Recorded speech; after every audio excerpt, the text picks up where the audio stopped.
इसकी प्रॉपर्टी है कि यहां पे ये हमेशा रहेगा, हमेशा रहेगा ये यहां पे।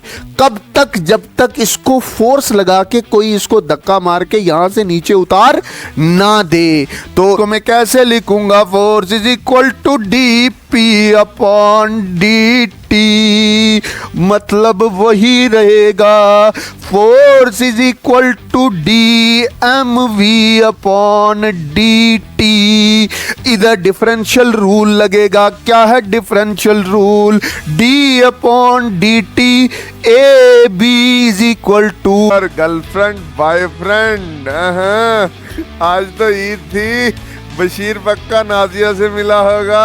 इन सब चीजों से दूर रहना मेरा प्यारा बच्चा। ओके, अल्लाह हाफिज। ये है मेरे पास मौलवी 1, ठीक। ये चल रहा है वेलोसिटी u1 से, ये गया और इसने मौलवी 2 को, मतलब मास 2 को, कोई दूसरी बॉडी है वो जो चल रही थी u2 से, तो धड़ाक करके इसको क्या मार दिया? धक्का मार दिया। टूट करना, गोली जाएगी आगे, गन कहाँ जाएगी? पीछे की तरफ। तो उसको इम्पल्स कहाँ मिलेगा? इम्पैक्ट कहाँ मिलेगा? पीछे की तरफ, ठीक है ना। तो ये ध्यान से देखो, ये बुलेट में निकला गड्डी लेके और रास्ते पे एक मोड़ आया, उथे में दिल छोड़ आया, और मैं दिल छोड़ आया। ऐसा ही सवाल है। ये अल्टा जो होता है, ये होता है बड़ा चेंज, वड्डा चेंज, बड़ा चेंज, वड्डा चेंज। और जो मैं डी का इस्तेमाल करूंगा ये होगा छोटू चेंज। क्या होता है? छोटू चेंज। हाय एवरीवन, अस्सलाम वालेकुम वरहमतुल्लाहि बरकातुहू। नमस्ते, सत श्री अकाल। के हाल है?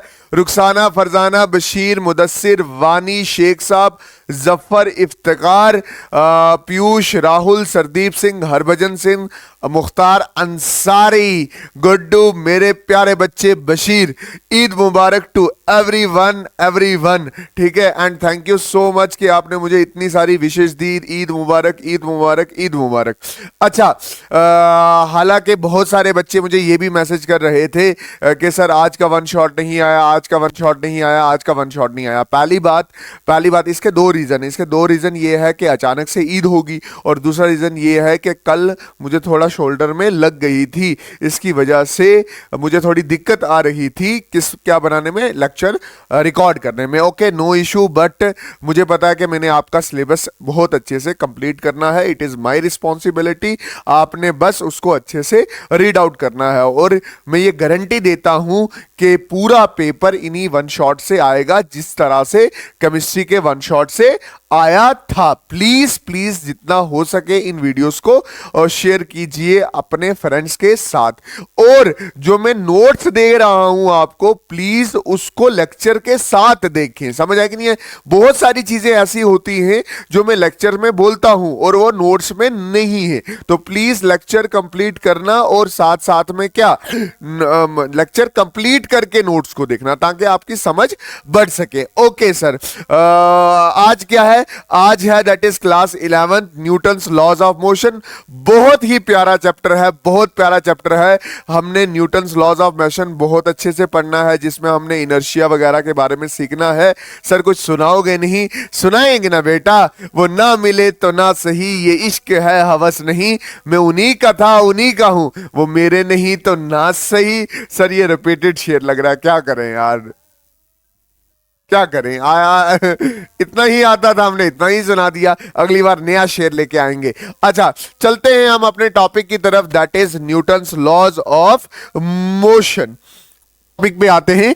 दैट इज फर्स्ट जो मैन टॉपिक है उसका नाम क्या है? That is inertia. इनर्शिया का मतलब क्या है? दैट इज सुस्ती। इनर्शिया का मतलब क्या है? सुस्ती।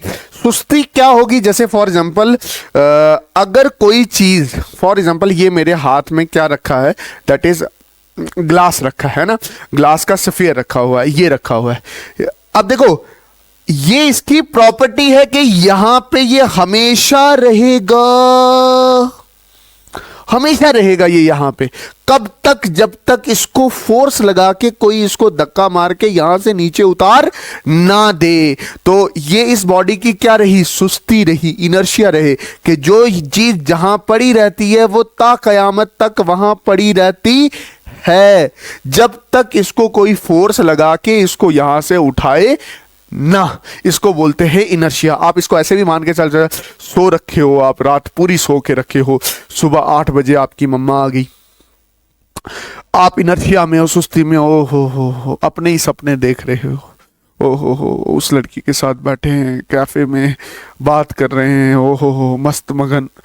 तो आप अपने इनर्शिया में हो। आप क्या चाहते हो उस वक्त? आप उस वक्त यही चाहते हो कि यार मुझे कोई उठाने के लिए ना आए, मेरी सुस्ती है, ये मेरा इनर्शिया है।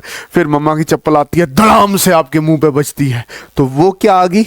आप उस सुस्ती से क्या करोगे? बाहर निकलोगे। समझ आया कि नहीं? That is inertia. That is inertia. Inertia क्या है? That is inertia is the property of inertia is the tendency of the body in which in motion to stay in a motion, and object at rest to stay at the rest, and unless a force causes its speed or the direction to be changed। ये एक property है body की। अगर ये rest में है तो rest में ही रहेगा, अगर कोई मोशन कर रहा है तो मोशन में रहेगा, अगर किसी पार्टिकुलर डायरेक्शन में चल रहा है तो वो उस पर्टिकुलर डायरेक्शन में चलता रहेगा। जैसे अभी आप नींद में रेस्ट में सो रहे थे, ख्वाबों में किसी कटरीना कैफ के साथ वही सुस्ती थी, सुबह 8 बज गए, आपकी मम्मा आई, तभी आप उठे, उस इनर्शिया से बाहर निकले, तब तक आप क्या थे? इनर्शिया में थे। अच्छा सुनो ध्यान से, एक चीज मैं यहां पे और ऐड करवाऊंगा कि जो इनर्शिया होता है वो डायरेक्टली प्रोपोर्शनल टू मास होता है। जिसका जितना ज्यादा मास उसका उतना ज्यादा इनर्शिया रहता है। जैसे फॉर एग्जांपल ये रेस्ट में है तो इसकी प्रॉपर्टी है कि ये रेस्ट में रहेगा ता क़यामत तक, ये इसकी प्रॉपर्टी है। अब अगर इसकी जगह कोई पहाड़ लाके खड़ा कर दें तो उसका इनर्शिया क्या होगा? ज्यादा होगा, मतलब उसमें ज्यादा टेंडेंसिटी होगी रेस्ट में लेने के लिए। मतलब इसमें फोर्स कम लगेगी इसको मोशन में लाने के लिए, और उसमें फोर्स ज्यादा लगेगी उसको मोशन में लाने के लिए। होप आपको मेरा कंसेप्ट समझ आया होगा। और इनर्शिया जो होता है वो रेस्ट का भी होता है, मोशन का भी होता है, डायरेक्शन का भी होता है। अब सुनना ध्यान से, जैसे फॉर एग्जांपल मैं सन हूं, तो ये मेरे पास क्या है? अर्थ है। ये अर्थ सन के इर्द गिर्द क्या कर रहा है? चक्कर खा रहा है। ना ये चक्कर खा रहा है, ठीक है। अब देखो, ये इस अर्थ का इनर्शिया है कि ये सन के इर्द गिर्द क्या खा रहा है? चक्कर खा रहा है। That is inertia of motion. कि कोई भी चीज अगर मोशन में है तो वो ता क़यामत तक मोशन में रहेगी, ता क़यामत तक ना मोशन में रहेगी। ये अर्थ सन के इर्द गिर्द क्या कर रहा है? चक्कर खा रहा है। कब तक? ता क़यामत तक मोशन में रहेगी, जब तक कोई इसको, इस मोशन को मतलब रोकने के लिए ना है। That is the concept of inertia. तो पहला हमारा टॉपिक क्या रहेगा? Inertia of motion, the property of the object by which it will remain in a motion until and unless any external force is applied. जैसे for example हमारे पास ये सन है, सन के इर्द गिर्द हमारा अर्थ क्या करता है? गोल गोल चक्कर खाता है। That is in anti clockwise direction, ठीक है। ये इसका क्या है? Inertia of motion. कंफ्यूज नहीं होना, मैंने पहले रेस्ट का इसलिए समझाया क्योंकि रुकी हुई चीज आपको जल्दी अच्छे से समझ आती है, ठीक है। मतलब ये प्रॉपर्टी रेस्ट में भी हो सकती है, मोशन में भी हो सकती है। और मैंने अभी क्या बोला? The property of motion by which it will remain in rest until and unless any external force is applied is known as inertia of rest. उसको क्या बोला जाता है? Inertia of rest. बट मैं इनर्शिया ऑफ मोशन को थोड़ा अच्छे से समझाना चाहता हूं। मान लो ये आपके पास एक गाड़ी है,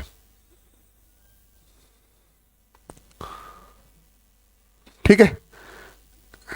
ये हमारा चाचा चौधरी इस गाड़ी पे बैठा है और ये गाड़ी चल रही है, आन, ठीक है। अब अचानक से इस गाड़ी को लगी ब्रेक। अब अचानक से इस गाड़ी को क्या लगी? ब्रेक। जैसे ही इसको ब्रेक लगी ना, है ना, तो इसकी टांगे रेस्ट में आ गई, टायर रेस्ट में आई, प्लेटफॉर्म रेस्ट में आया, टांगे भी क्या आई? रेस्ट में अचानक से रुकी। बट इसकी बॉडी को झटका कहां लगा? ऊपर वाली बॉडी को आगे। क्यों? क्योंकि उसकी ऊपर वाली बॉडी, जो उसकी ऊपर वाली बॉडी थी वो डायरेक्ट कांटेक्ट में नहीं थी किसकी, सरफेस से। जैसे ये गाड़ी चल रही थी, ये चल रही थी, मैं पूरा स्ट्रेट खड़ा, अचानक से रुकी। जब अचानक से रुकी तो नीचे वाली बॉडी तो रेस्ट में आई, ऊपर वाली बॉडी किस में आई, मोशन में आई। तो उसको धक्का कहाँ लगा, आगे की तरफ, धक्का कहाँ लगा, आगे की तरफ। इसलिए ना जैसे फॉर एग्जांपल कार में ड्राइवर्स को ये सजेस्ट किया जाता है कि आप सीट बेल्ट पहनो। क्यों?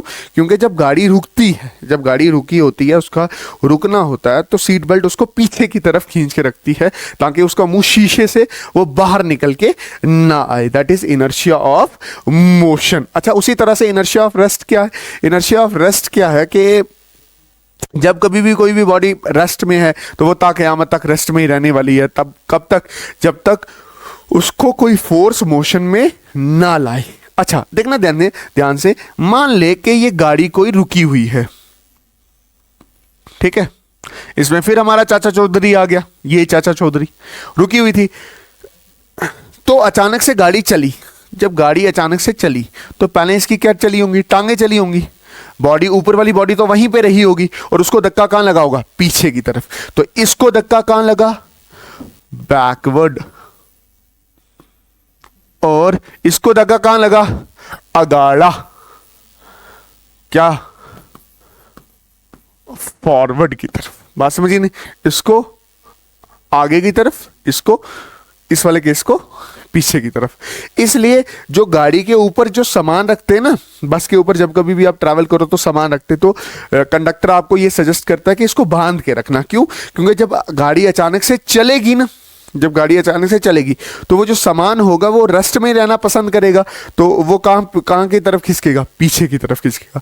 That are the two most important example of the inertia. Inertia क्या है कि वो प्रॉपर्टी जिसकी वजह से बॉडी अगर रेस्ट में है तो वो रेस्ट में रहना पसंद करती है, अगर मोशन में है तो वो रोशन में रहना पसंद करती है।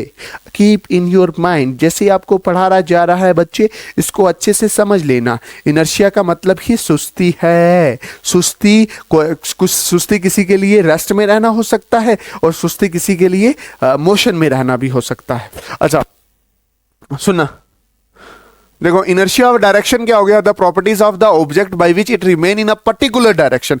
मतलब जैसे फॉर एग्जांपल आपने देखा होगा ये हमारा सन है ना। अब सन के इर्द गिर्द क्या कौन चक्कर खाता है, बहुत सारे प्लैनेट चक्कर खाते हैं, उनमें से हमारा भी प्लैनेट है दैट इज अर्थ, वो भी एक पर्टिकुलर डायरेक्शन में चक्कर खाता है ना।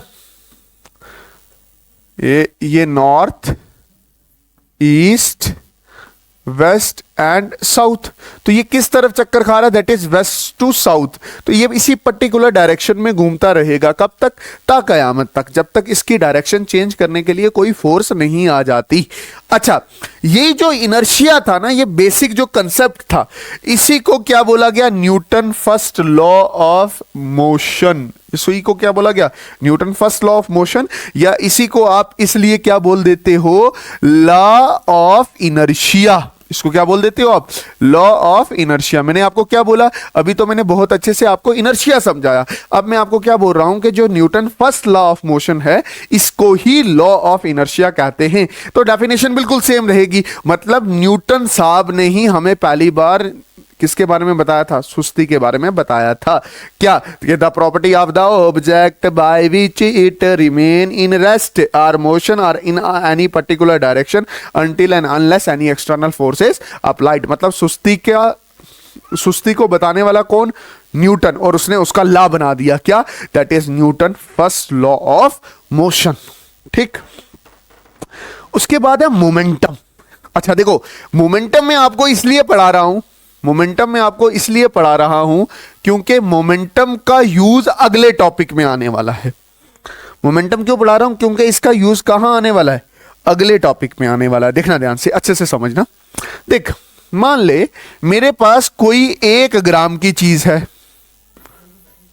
और मेरे पास एक 10,000 केजी की चीज है। जब आप आसानी से रोकोगे तो किसको आसानी से रोक पाओगे, 1 ग्राम की चीज को के 10,000 किलो की चीज को, मैं रिपीट कर रहा हूं, मैं बोल रहा हूं मेरे पास एक 1 ग्राम की चीज है और एक 10,000 केजी की चीज है। अगर आप आसानी से रोकना चाहो तो आप किसको आसानी से रोकोगे, स्टॉप करोगे, फोर्स लगा के रोकोगे, किसको रोकोगे? आपका जवाब होगा 1 ग्राम की चीज तो थोड़ी सी है, इसको आसानी से रोक पाएंगे, है ना, और इसको आसानी से रोकेंगे। मेरा भी पहला सवाल, मेरे से टीचर ने बोला था कौन होगा, मैंने बोला 1 ग्राम वाली चीज आराम से रुक सकती है तो यही होगा। अच्छा, फिर मैंने आपको से ये मास की डिस्कशन की, थोड़ी बहुत ही मास की डिस्कशन की कि मास में अगर एक कम वाली चीज हो, एक ज्यादा वाली चीज हो, तो आप किसको आसानी से रोक सकते हो? 1 ग्राम वाली को आसानी से रोक सकते हो। फिर मैंने बोला वेलोसिटी की बात करते हैं थोड़ा सा। मैं आपको बोल रहा हूं कि अगर एक चीज 1 मीटर पर सेकंड से चल रही है और एक चीज 100 मीटर पर सेकंड से चल रही है, तो किसको आसानी से रोक पाओगे? आपने बोला वेलोसिटी वाली चीज आसानी से रुक पाएगी। अब एक चीज सुनना, जब आप रोकते हो तो आप फोर्स लगाते हो, जब आप रोकते हो तो क्या क्या लगाते हो? फोर्स लगा के रोका जाता है।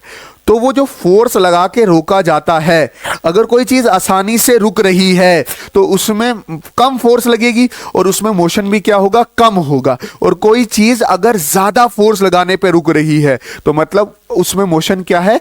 ज्यादा है। तो मतलब 1 kg वाला आसानी से रुकेगा कि 10,000 वाला? तो अभी आपने बोला 1 kg वाला, मैंने बोला 1 मीटर पर सेकंड से आसानी से रुकेगा, 100 मीटर पर सेकंड वाला आसानी से रुकेगा।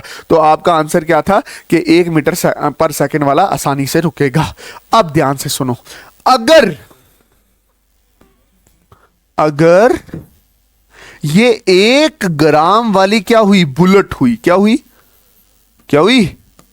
बुलेट हुई, और वो 100 मीटर पर सेकंड से ट्रैवल करनी है, तो मुश्किल हो गया ना। तो मतलब अगर किसी चीज को रोकना है तो उसका हमें मास भी पता होना चाहिए एट अ टाइम और वेलोसिटी भी पता होना चाहिए। तो हम अंदाजा लगा सकते तो कौन जल्दी रुक जाएगा, किस पे फोर्स कम लगेगी और किसके फोर्स ज्यादा लगेगी। अगर मैं वही बोलूं कि 10,000 केजी वाली ट्रेन है, कोई बड़ी सी ट्रेन है, और वो अगर 1 मीटर पर सेकंड से चल रही हो, ऐसे सामने जाके रोक रहा, ऐसे रोको, मैं ट्रेन रोक रहा हूं, रोक पाओगे? तो अगर किसी चीज को रोकना है तो उसका मास भी पता होना चाहिए, उसकी वेलोसिटी भी पता होनी चाहिए। वही बताएगी कि उसके अंदर कितनी क्वांटिटी ऑफ मोशन है और कितनी फोर्स लगा के आप उसको क्या कर सकते हो? रोक सकते हो। तो 1 ग्राम सोच के ये चींटे नहीं समझना, रोक लिया ठक, ऐसे नहीं रोकना। अगर आई बुलेट तुम्हारा यहां से फोड़ के ना यहां से निकल जाएगा। तो 1 ग्राम के साथ पूछना, सर वेलोसिटी बताओ साथ में, तभी हम बता पाएंगे कि इसमें कितना मोशन है और कितनी फोर्स लगने पे ये रुक सकता है। बात समझे कि नहीं? और अगर किसी ने बोला ना कि कोई 1 मीटर पर सेकंड से चल रही है, उसका भी पूछना, सर मास बताओ। क्यों? क्योंकि बड़ी ट्रेन हुई, रोक पाओगे? तो कुल मिला के मतलब अगर हमें किसी चीज को रोकना है तो हमें उसका मास भी पता होना चाहिए, वेलोसिटी पे पता चलना चाहिए। मतलब मास और वेलोसिटी आपको बता सकती है कि इसके अंदर कितना मोशन है। अगर हमें ये दोनों चीजें पता चल गई, इसी को एक स्पेशल नाम दिया गया, that is it a momentum. इसी को क्या बोला गया? मोमेंटम। और मोमेंटम क्या है? The product of mass and velocity, जो हमें क्वांटिटी ऑफ मोशन देता है कि किस में कितना मोशन है। मास भी पता होना चाहिए, वेलोसिटी भी पता चलना चाहिए। अगर किसी का मास है, वेलोसिटी 0 है, तो मोमेंटम 0 है, मतलब उसमें कोई भी मोशन नहीं है। अगर किसी की वेलोसिटी है और मास नहीं है तो मतलब उसका मोमेंटम भी 0 है। समझ आया कि नहीं आया? अच्छा मेरी बात सुनना, इसकी अगर मैं यूनिट लिखूं, देखो मैं इसको थोड़ी देर काटा करता हूं, मैं आपको दोबारा बताता हूं। मोमेंटम को डिनोट करते पी से, क्या होता क्या है? मास इनटू वेलोसिटी। अगर मैं इसकी यूनिट की बात करूं तो ये कितना हो जाएगा? केजी मीटर पर सेकंड, क्योंकि केजी मास की यूनिट है और वेलोसिटी की यूनिट क्या है? Metre per second. अच्छा, अगर आप फाइनल मोमेंटम की बात करो तो आप क्या लिखोगे? Mass into final velocity. और अगर आप इनिशियल मोमेंटम की बात करो तो आप क्या लिखोगे? मास इनटू इनिशियल वेलोसिटी। सर आप ये क्यों बता रहे हो? अगली डेरिवेशन में यूज होगा, टेंशन नहीं लेना है, हर एक चीज का मतलब है, मुझे भी पता है, थोड़े टाइम में आपको ज्यादा कंटेंट देना है। अच्छा देखो, चेंज इन मोमेंटम क्या हो गया? That is final momentum minus initial momentum. है ना। और मैं अच्छे से लिख देता हूं इसको, change in momentum is equal to mass into velocity minus mass into initial velocity. अच्छा, अब मेरी बात ध्यान से सुनना। अगर आपसे कोई पूछे कि ये वेक्टर है कि स्केलर है, तो आप इसको क्या बोलोगे कि ये क्या है, वेक्टर। ये क्या है, मोमेंटम क्या है, वेक्टर है। इस चीज का बहुत अच्छे से ध्यान रखना। अच्छा, मोमेंटम पढ़ लिया। अब हम आते हैं that is Newton second law of motion पे। देखो, जिस बच्चे को मोमेंटम का कंसेप्ट नहीं है उसको Newton second law of motion कभी नहीं आ सकता। मोमेंटम सीख लो अच्छे से, और नहीं समझ आया दोबारा 5 मिनट पीछे जाओ, सीखो उसको अच्छे से, फिर Newton second law of motion पढ़ना। अच्छा, Newton second law of motion किसके बारे में बताता है, फोर्स के बारे में बताता है। अच्छा, बच्चा ना 6th क्लास में क्या सीखता है, बच्चा पूछता है, मैम पूछती है, बेटा बेटा आप मुझे ये बताओ फोर्स क्या होती है। बेटा आगे से बोलता है, ma'am ma'am force is push और pull is called force. But ऐसा कुछ नहीं है, फोर्स की एक एग्जैक्ट डेफिनेशन है, देने वाला हमारा प्यारा न्यूटन, जिसने ये कहा कि the rate of change of momentum is called force. के फोर्स क्या है, force is equal to rate of change of momentum. Rate of change का मतलब, रेट का मतलब होता है टाइम से डिवाइड करना। Rate of change of momentum मतलब delta T upon delta P. कुछ बच्चे सोच रहे होंगे डेल्टा पी कहां करवाया, अभी पीछे करवाया, ठीक है। अच्छा, अब ध्यान से देखना, ये delta P upon delta T is equal to force, is equal to force. अब आराम से समझना जो मैं बोल रहा हूं। मैं बोल रहा हूं कि ये डेल्टा जो होता है, ये होता है बड़ा चेंज, वड्डा चेंज, बड़ा चेंज, वड्डा चेंज। और जो मैं डी का इस्तेमाल करूंगा ये होगा छोटू चेंज। क्या होता है, छोटू चेंज। इसको मैं कैसे लिखूंगा, force is equal to D P upon D T, मतलब वही रहेगा, force is equal to D M V upon D T. इधर डिफरेंशियल रूल लगेगा। क्या है differential rule, D upon D T, A B is equal to, A को छोड़ दो, डी पी को डिफरेंशिएट करो, बी को छोड़ दो, डी ए को डिफरेंशिएट करो। अब देखो ध्यान से, F is equal to, M को छोड़ दिया, dV को डिफरेंशिएट किया, फिर V को छोड़ दिया और dM को डिफरेंशिएट किया। This is the real Newton second law of motion. बात समझ आई कि नहीं। अच्छा, अब देखो, ये ना हमारे पास F is equal to M D V upon D T plus M plus V D M upon D T. देखो, इसका मतलब है rate of change of velocity, मतलब चलते चलते आपकी वेलोसिटी तेज हो सकती है, चलते चलते आपकी वेलोसिटी कम हो सकती है, बट चलते चलते आपका मास बढ़ या कम नहीं सकता, एक्सेप्ट सम केसेस। तो इसके केस में dm अपॉन dt 0 रखेंगे, क्योंकि अगर किसी कांस्टेंट की डिफरेंशिएशन की जाए तो उसमें चेंज नहीं आता, इसलिए उसका कांस्टेंट क्या रहता है, 0 रहता है।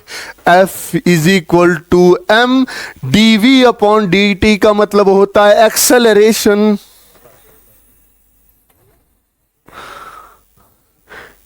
dv अपॉन dt का मतलब होता है एक्सेलरेशन।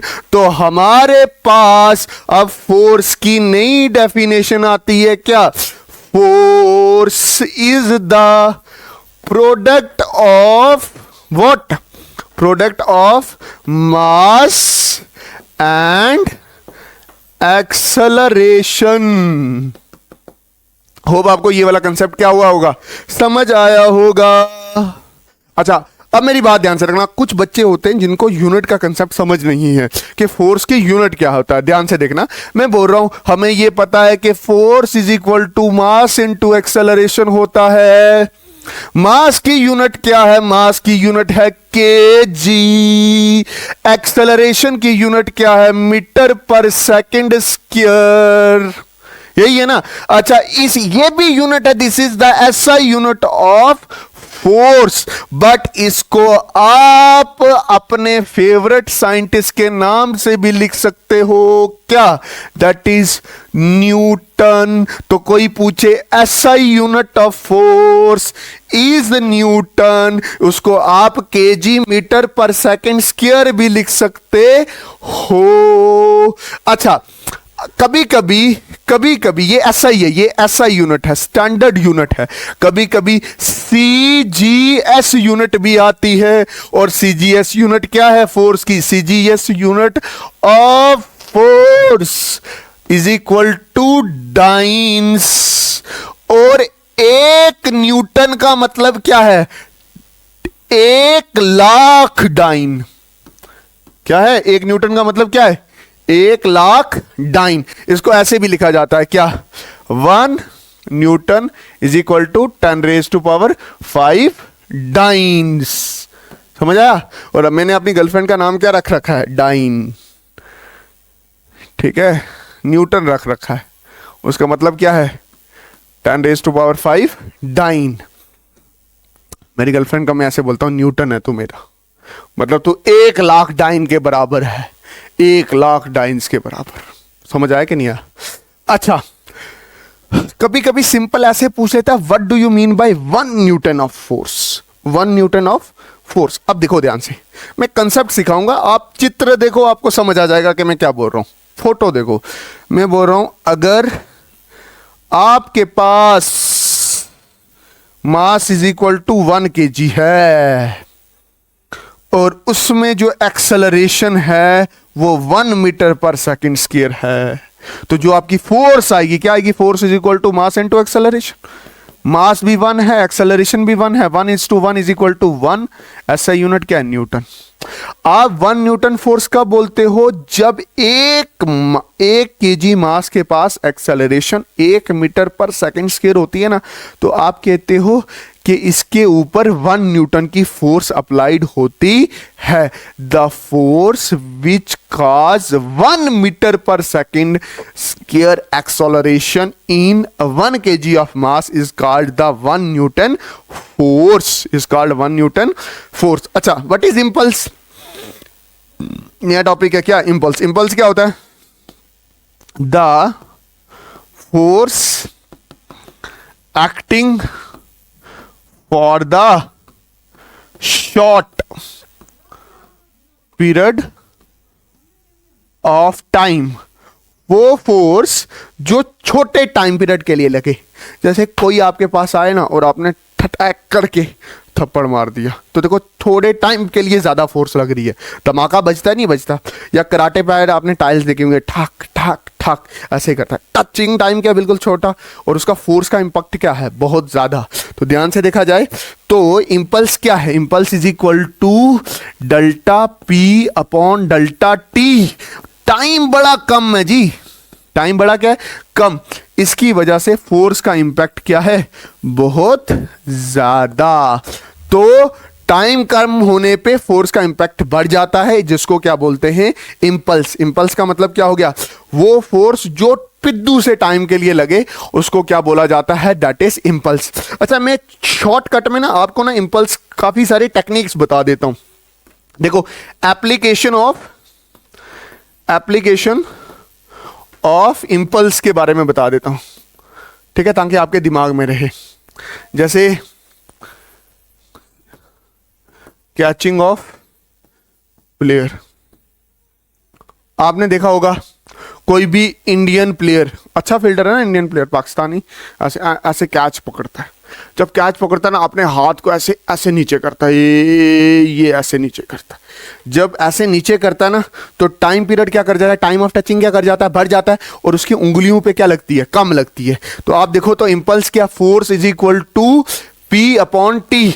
टाइम पीरियड बढ़ा तो उसकी उंगलियों पे फोर्स क्या लगी? कम लगी। ये टेक्निक होती है, ये किसी किसी प्लेयर को पता होती है, ऐसे पाकिस्तानी प्लेयरों को नहीं पता होती जो कैच छोड़ते। समझ आया ना?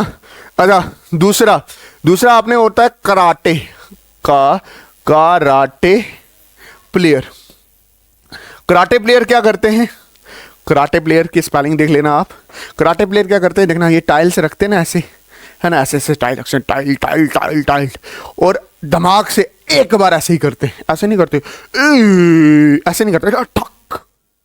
टाइम पीरियड कम, फोर्स का इंपैक्ट ज्यादा, और टाइल क्या कर जाती है, टूट जाती है। जिसको आप ये दो मतलब इंपल्स की एप्लीकेशन आप याद रखोगे तो इंपल्स का इंपैक्ट भी आपको याद रहेगा कि इंपल्स क्या था। अच्छा सुनो इधर, Newton third law of motion. अब कुछ टीचर ना इसको ऐसे समझाते हैं कि मैंने एक बच्चे को दबाड़ लगा दी, थप्पड़ लगा दिया, उस बच्चे ने भी आपको दबाड़ लगा दी, एक्शन हुआ रिएक्शन हुआ। ये ऐसा कभी नहीं होता। बात समझ आई कि नहीं आई?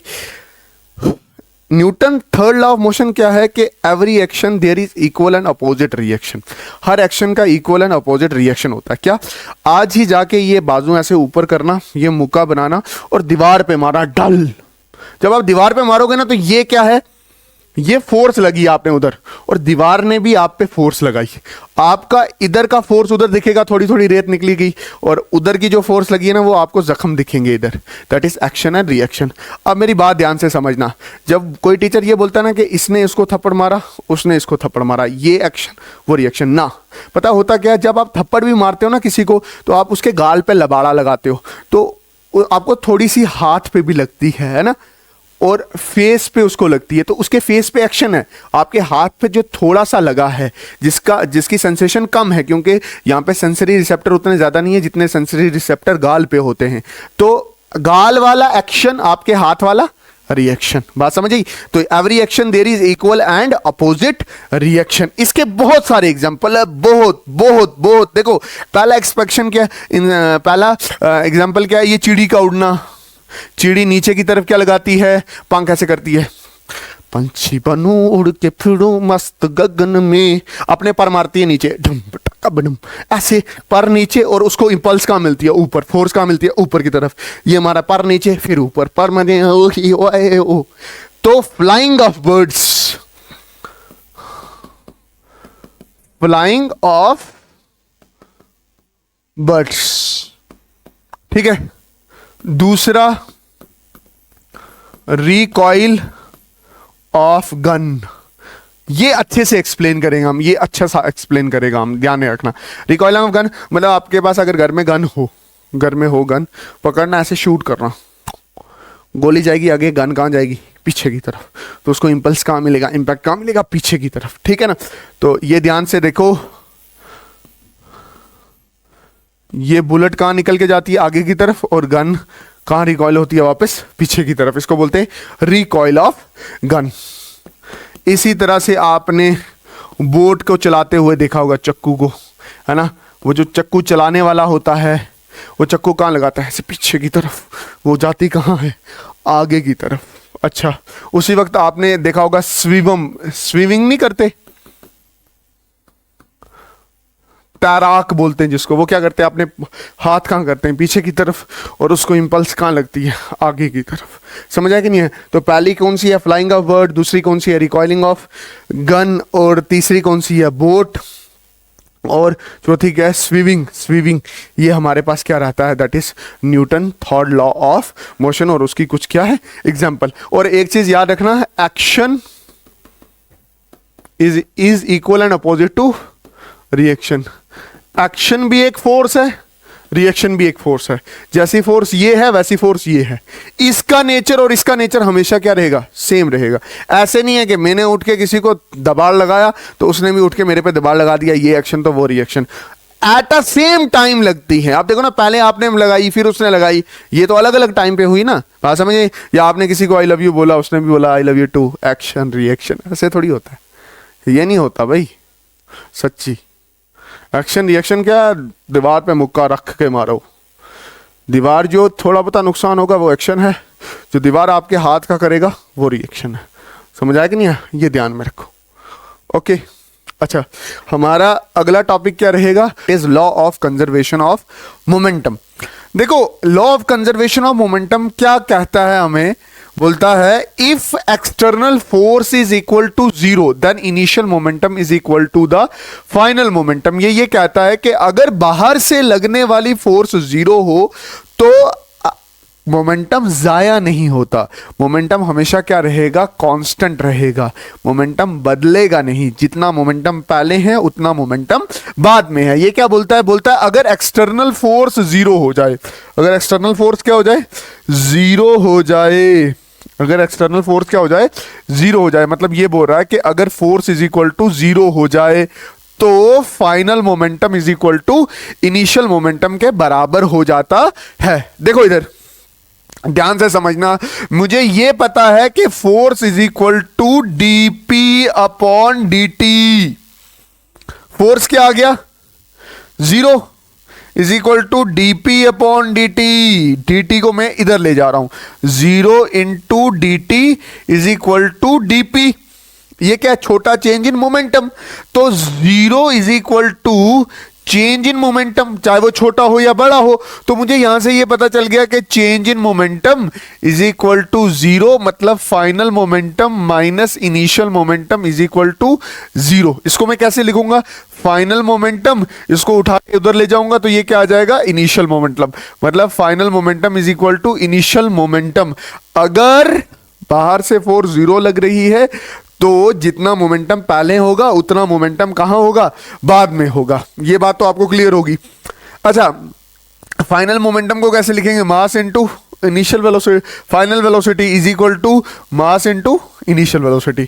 मतलब इसका कहने का मतलब ये है कि ये कोई ऑब्जेक्ट है, ठीक है, ये 1 kg इसका मास है, ये चल रहा है मजे से 2 मीटर पर सेकंड से, इसको ना आपने रोका है ना आपने इसको ज्यादा फोर्स लगाई, तो कुछ देर के बाद इसका मास तो बदल नहीं जाएगा, और ना वेलोसिटी बढ़ी ना वेलोसिटी कम हुई, बाहर से फोर्स तो कुछ लगी नहीं, तो जो पहले वाला मोमेंटम है वो बाद वाला मोमेंटम है। पहले वाला मोमेंटम कितना है, that is m into you, बाद वाला मोमेंटम कितना है, m इंटू वी, तो 2 1 2, 2 1 2, तो initial momentum is equal to final momentum. ये चीज तो समझने वाली है ना कि अगर बाहर से फोर्स नहीं लग रही है तो जितना मोमेंटम पहले होगा उतना मोमेंटम बाद में होगा। इतनी सिंपल सी बात आपको समझ नहीं आ रही। और यहां पे मैंने एक बॉडी के बारे में बात की है, अभी मैं 2 बॉडी के बारे में बात करूंगा। चलो जी, हम 2 बॉडी के बारे में बात करते हैं। एक पेज एक्स्ट्रा ले लेते हैं। देखो, मान के चलो ये है मेरे पास मौलवी 1, ठीक, ये चल रहा है वेलोसिटी u1 से, ये गया और इसने मौलवी 2 को, मतलब मास 2 को, कोई दूसरी बॉडी है वो जो चल रही थी u2 से, तो धड़ाक करके इसको क्या मार दिया, धक्का मार दिया, ठीक है। ये सीन कब का है, ये सीन है before collision, before collision, collision से पहले। ये तब इसको धक्का मारेगा जब पीछे वाला ज्यादा वेलोसिटी से चलेगा, ठीक है।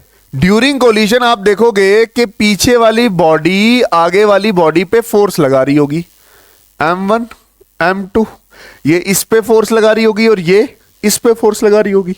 ये बात तो क्लियर है ना। जैसे ये मैं आया हूं, आगे मेरे आगे एक मौलवी है, मैं मौलवी 1 हूं, तो मैं ऐसे चलते चलते चलते जोर जोर से धड़ाक के साथ मैं क्या करूंगा, उसको धक्का मारूंगा।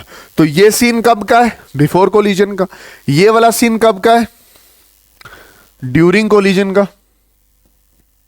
अब जब धक्का बज गया, क्या ये इंटरनल फोर्स की बात हो रही है, बाहर से तो कोई नहीं हमें फोर्स लगा रहा है ना, मैं ही पीछे से आके उसको धक्का मार रहा हूं, मैं इसको धक्का मार रहा हूं तो एक्शन हो गया, वो मुझे धक्का मारेगा तो वो क्या हो जाएगा, रिएक्शन हो जाएगा। और कुछ देर के बाद ये m1 है, ये किससे चलेगा, v1 से चलेगा, और ये m2 है, ये किससे चलेगा, v2 से चलेगा। इतनी बात क्लियर है। बाहर से एक्सटर्नल फोर्स क्या है, 0 है। अच्छा, इस पॉइंट को समझते हैं, इस पॉइंट को समझते हैं। देखो, इसने इस पे द फोर्स लगाई, ठीक है, फोर्स ऑन 2 ड्यू टू 1, और इसने इस पे फोर्स लगाई, that is force on 1 due to 2। ये बात क्लियर है। मतलब थर्ड लॉ ऑफ मोशन की अगर मैं बात करूं, थर्ड लॉ ऑफ मोशन की अगर मैं बात करूं तो ये क्या कहता है, बोलता है force on one due to two is equal and opposite to the force on two due to one. ये बात क्लियर होगी नहीं? ये किसकी बात की? थर्ड लॉ ऑफ मोशन, मतलब law of conservation of momentum कहीं ना कहीं एक रिजल्ट देता है, या एक रिजल्ट है किसका? थर्ड लॉ ऑफ मोशन का। क्या? Law of conservation of momentum एक रिजल्ट है किसका? थर्ड लॉ ऑफ मोशन का। अच्छा, ये फोर्स किस पे लग रही है? फर्स्ट बॉडी पे, ठीक है। ये फोर्स किस पे लग रही है? सेकंड बॉडी पे। तो ये चेंज इन मोमेंटम किसका होगा? फर्स्ट बॉडी का, डिवाइडेड बाय टाइम, क्योंकि फोर्स का फॉर्मूला है, इज इक्वल टू माइनस ये चेंज इन मोमेंटम किसका होगा? दैट इज सेकंड बॉडी का, डिवाइडेड बाय टाइम। ये फोर्स का फॉर्मूला लिखा ना, ये टाइम और ये टाइम क्या हो जाएगा? कैंसिल। चेंज इन मोमेंटम का मतलब क्या हो गया? मतलब final momentum of first body minus initial momentum of first body is equal to minus final momentum of second body minus initial momentum of second body. ये बात क्लियर हुई नहीं होगी? मतलब ये चेंज इन मोमेंटम, मैंने इसको ऐसे लिखा, चेंज का मोमेंटम ऐसे लिखा, ये बाहर माइनस था, वही बाहर मैंने माइनस लिख दिया। अच्छा, इसको मैं कैसे लिखूंगा? इसको मैं लिखूंगा, ये फर्स्ट बॉडी की बात कर रहा है, तो ये मैं लिखूंगा m1, फर्स्ट बॉडी है ना, ये फर्स्ट बॉडी है, इसका फाइनल मोमेंटम ये है m1 v1 माइनस इसका इनिशियल मोमेंटम ये है m1 u1 is equal to minus final momentum of second body. Second body तो ये है, दूसरा मोल भी तो ये है, ठीक। ये इसको कैसे लिखेंगे? m2 v2, initial momentum m2 u2। ये बात क्लियर हुई ना? ठीक है ना? अभी तक का सीन क्या है कि m1 u1 से चल रहा है, दौड़ता दौड़ता आया, m2 को धक्का मारा, ठीक है। जब m2 को धक्का मारा तो ड्यूरिंग कोलिशन ये सीन बना, और कोलिशन के बाद क्या हुआ? m1 मोल v1 v1 से चलने लगा और मोल v2 v2 से चलने लगा। ये क्या है? दैट इज आफ्टर कोलिशन का सीन है, कोलिशन के बाद वाला सीन है, ठीक है। अच्छा, इधर देखना, इसको मैं कैसे लिखूं?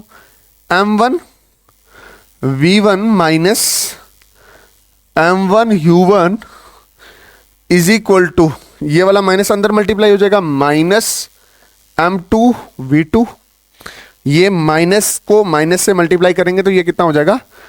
Plus m2 u2। अब मेरी बात ध्यान से समझना, इसको उठा के इधर ले आओ, इसको उठा के उधर ले जाओ, तो ये मैं क्या लिख रहा हूं? m1 v1 plus m2 v2, ये इधर आ गया ना, प्लस में हो जाएगा, ये उधर चला जाएगा तो माइनस में हो जाएगा। क्या लिखेंगे? m1 u1 plus m2 u2। इसको थोड़ा सा रीअरेंज और कर लेते हैं, तो मैं इसको ऐसे लिख सकता हूं, m1 u1 plus m2 u2 is equal to m1 v1 plus m2 v2। तो देखो ना, सुनना, इधर ध्यान से समझना, देखो ये इनिशियल कंडीशन है ना, और ये फाइनल कंडीशन है, बाहर से कोई फोर्स नहीं लगी, तो आप क्या लिखोगे? m1, इसको कैसे लिखोगे? m1 u1 plus m2 u2 is equal to m1 v1 plus m2 v2। मतलब जितना मोमेंटम पहले था उतना मोमेंटम क्या है? बाद में है, अगर बाहर से फोर्स नहीं लगती है।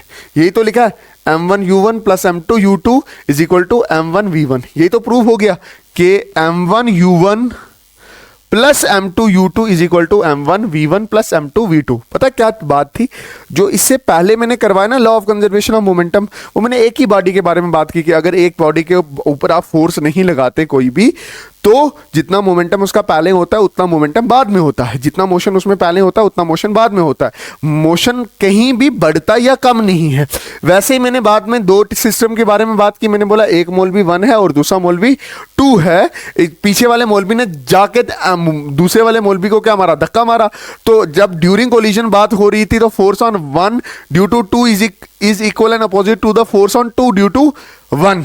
ठीक है, फिर मैंने थोड़ी कैलकुलेशन की और मुझे ये पता चला कि इस साइड वाला motion that is m1u1 plus m2u2 is equal to m1v1 plus m2v2। अच्छा, law of conservation of momentum की एप्लीकेशन है that is recoiling of velocity. देखो ध्यान से, अगर आप ध्यान से देखो तो रिकॉइलिंग ऑफ वेलोसिटी कैसे है, जैसे ये गन है, जैसे मैंने इसको शूट किया तो बुलेट निकल के आगे गई और गन कहां गई, पीछे की तरफ क्या हुई, रिकॉइल हुई। इसी को बोलते हैं रिकॉइलिंग ऑफ गन। एक्चुअली ये एग्जांपल है Newton third law of motion का, बट हमें रिकॉइलिंग वेलोसिटी ऑफ गन निकालना है तो यहां पे हमें law of conservation of momentum लगाना पड़ेगा। लॉ ऑफ कंजर्वेशन ऑफ क्या लगाना पड़ेगा, मोमेंटम लगाना पड़ेगा।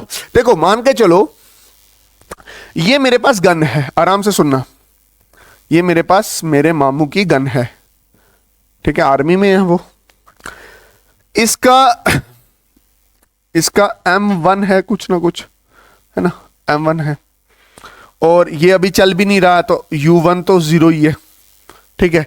M1 क्या, that is mass of gun, ठीक है, और इसके अंदर बुलेट है, ठीक है, बुलेट दैट इज M2 है, ठीक।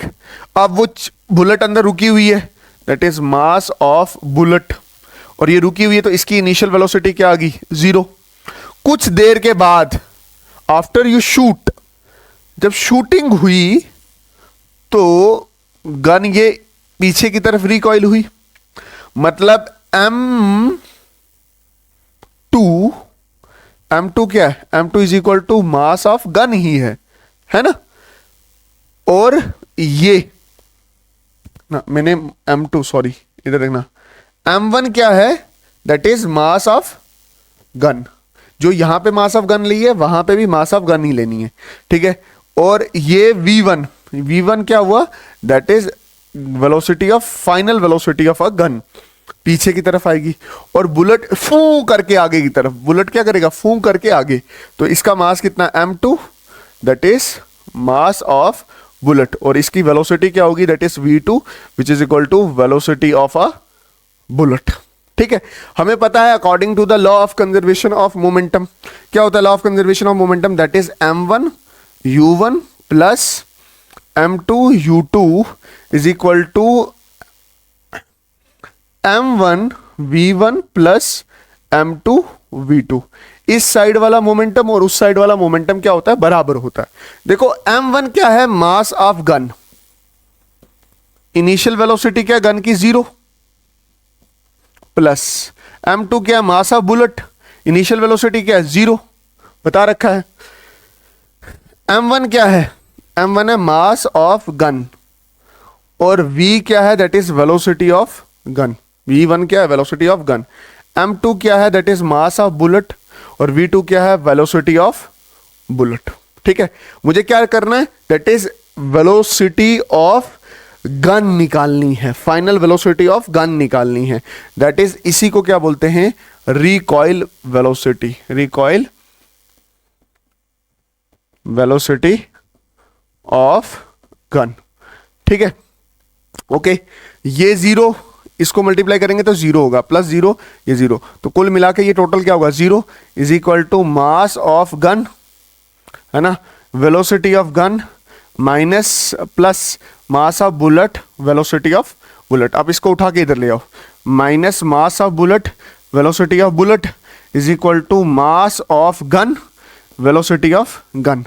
मुझे क्या निकालना है, velocity of gun, velocity of gun is equal to minus mass of bullet, velocity of bullet divided by mass of gun. बात समझे कि नहीं है, ये एक्सप्रेशन रहती है किसकी, recoiling of what, recoiling of gun. अच्छा देखो, जितना गन का मास बड़ा होगा, जितना गन का क्या होगा, जितना गन का मास क्या होगा, बड़ा होगा, उतनी उसकी रिकॉइलिंग वेलोसिटी क्या होगी, कम होगी। इसलिए जो सोल्जर्स होते हैं वो क्या करते हैं, वो वाली गन प्रीफर करते हैं जिनका मास क्या होता है, जिनका मास बड़ा नहीं, जिनका मास बड़ा होता है, ताकि वो पीछे की तरफ क्या हो, रिकॉइल कम हो। बात समझ आई कि नहीं। अच्छा, इसके बाद that is rocket propulsion, that is rocket propulsion. अच्छा देखना ध्यान से, रॉकेट प्रोपल्शन में क्या होता है, आप सीधा कंसेप्ट समझो। आपके घर में भी आप लाते हो ना, रॉकेट लाते हो, ऐसा रॉकेट लाते हो, है ना। रॉकेट में क्या होता है कि ये इसका मसाला ऐसे नीचे एक एक्शन होता है, ठीक है, और इसको एक रिएक्शन मिलता है कहां, ऊपर की तरफ, ठीक है। अब रॉकेट में खास बात पता है क्या है, जैसे जैसे रॉकेट ऊपर जाता है ना, तो इसका वजन भी क्या होता रहता है, हल्का होता रहता है। समझ आया कि नहीं आया।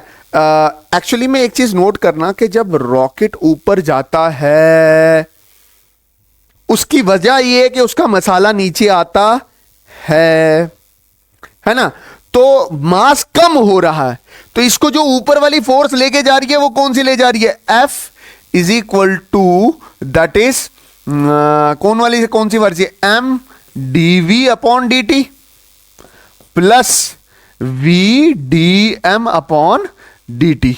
सर ये वाला फॉर्मूला तो आप पढ़ा चुके हो, कहां पे पढ़ाया, that is Newton second law में। न्यूटन सेकेंड लॉ में मैंने ये पढ़ा रखा है, दैट इज पूरी फॉर्म है ये न्यूटन सेकेंड लॉ की। ये कब लगती है, जब मोशन के साथ मास भी कम हो रहा हो किसी ऑब्जेक्ट का, जैसे इस रॉकेट के केस में हो रहा है। और रॉकेट प्रोपल्शन भी वन ऑफ द एग्जांपल है Newton third law of motion की, या law of conservation of mass की। अच्छा, इक्विलिब्रियम फोर्स क्या होगी, इक्विलिब्रियम फोर्स कौन सी होती है, इक्विलिब्रियम ऑफ फोर्स का मतलब क्या हो गया, when net external force is equal to zero. मतलब मैं ऐसे हूं ना, मैं ये हूं, ये मेरा चित्र बन रहा है, ठीक है, ठीक है, और मेरी कितनी गर्लफ्रेंड है, 2 गर्लफ्रेंड है। खूबसूरत तो मैं बहुत हूं, ये मैं ऐसे हूं, मेरा चित्र ये है, और मेरी कितनी गर्लफ्रेंड है, 2 गर्लफ्रेंड है। एक गर्लफ्रेंड मुझे यहां से खींच रही है, एक गर्लफ्रेंड मुझे यहां से खींच रही है, शाजिया मुझे यहां से खींच रही है, नाजिया मुझे यहां से खींच रही है। तो अगर Shazia, force of Shazia is equal to 10 newton है, और force of Nazia is equal to 10 newton है, ठीक है, तो मेरी बॉडी पे नेट फोर्स कितना लगेगा, ठीक है, एफ नेट कितना लगेगा, +10 -10, तो मेरे पास क्या हो जाएगा, नेट फोर्स क्या होगी, 0 होगी। तो हम क्या बोलेंगे, बॉडी किस में है, इक्विलिब्रियम में है ना। ये मैं ऐसे हूं, ये मैं ऐसे हूं, मुझे एक फोर्स यहां से लग रही है और एक फोर्स यहां से लग रही है, मैं किसकी तरफ जाऊंगा, जो मुझे ज्यादा लगाएगा। बट इधर की फोर्स और इधर की फोर्स क्या हो रही है, बराबर हो रही है, तो नेट फोर्स क्या होगी, 0। तो इसको बोलेंगे इक्विलिब्रियम ऑफ फोर्स।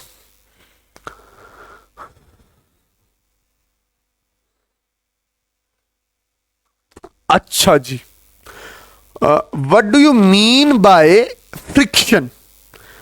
अब फ्रिक्शन का टॉपिक आता है, मैं बोल रहा हूं आपको बार बार कि मैं नीट के लेवल का, ये जेई के लेवल का नहीं करवा रहा हूं, मैं आपको बोर्ड की 1 शॉट पढ़ा रहा हूं। तो बहुत सारे ऐसे पॉइंट हो सकते हैं जो नीट और जेई के पॉइंट ऑफ से मैं नहीं बता रहा हूं आपसे। एक्चुअली इस चैप्टर में हमने फोर्स पढ़नी है, तो फोर्स बहुत तरह की होती है, स्प्रिंग फोर्स होती है, टेंशन फोर्स होती है, नॉर्मल फोर्स होती है, फ्रिक्शन फोर्स है। तो फ्रिक्शन फोर्स बोर्ड में आता है, इसलिए मैं फ्रिक्शन फोर्स आपको करवा रहा हूं। फ्रिक्शन फोर्स वो वाली फोर्स होती है, the force which oppose the relative motion, जो क्या करती है, रिलेटिव मोशन को अपोज करती है। मतलब अगर बॉडी ऐसे चल रही है ना, तो इसके मोशन को अपोज करने वाली एक फोर्स होगी, जिसको आप क्या बोलोगे, फ्रिक्शन फोर्स बोलोगे। आपने देखा होगा, आप फुटबॉल को किक मारते हो तो कुछ देर बाद जाने के बाद वो खुद ब खुद रुक जाता है। कौन रोकता है उसको, उसको फ्रिक्शनल फोर्स रोकती है। फ्रिक्शन फोर्स किसकी वजह से होती है, फ्रिक्शन फोर्स के 2 कॉज हैं। कॉज ऑफ फ्रिक्शन में आप ध्यान से देखो ना, अगर मैं अच्छे से बोलूं तो कॉज ऑफ फ्रिक्शन में इसके 2 रीजन हैं। कितने रीजन है, 2 रीजन है। एक है रफनेस, एक क्या है, रफनेस। देखो सरफेस जितना रफ होगा ना, तो गाड़ी उसके ऊपर मतलब इतनी आसानी से चलेगी नहीं। मतलब ये वेलोसिटी है और ये इसकी फ्रिक्शनल फोर्स है, ठीक है, ये क्या, इसकी फ्रिक्शनल फोर्स है। जितना ज्यादा रफ होगा उतनी फ्रिक्शनल फोर्स क्या होगी, ज्यादा होगी। एक आइडिया क्या है, एक आइडिया ये है कि जितनी रफनेस ज्यादा होगी उतनी फ्रिक्शन ज्यादा होगी, ठीक है। समझ आएगा नहीं आया? जितना फ्रिक्शन ज्यादा होगी उतनी रफनेस ज्यादा होगी। यार देखो, लेक्चर में इसलिए नहीं ले पा रहा हूँ टाइम टू टाइम, क्योंकि मेरा मेरा खुद का कोचिंग सेंटर है, ठीक। वहाँ पे मैं अकेला ही हूँ जो फिजिक्स और केमिस्ट्री, जोलॉजी, बॉटनी पढ़ाता है, ठीक। और बर्डन मेरे पे ज़्यादा है, इसलिए मैं नहीं ला पा रहा हूँ रेगुलर, ठीक। मैं कोशिश ये करूँगा कि आइंदा से मैं रोज़ का लेक्चर डालूँ, ठीक है।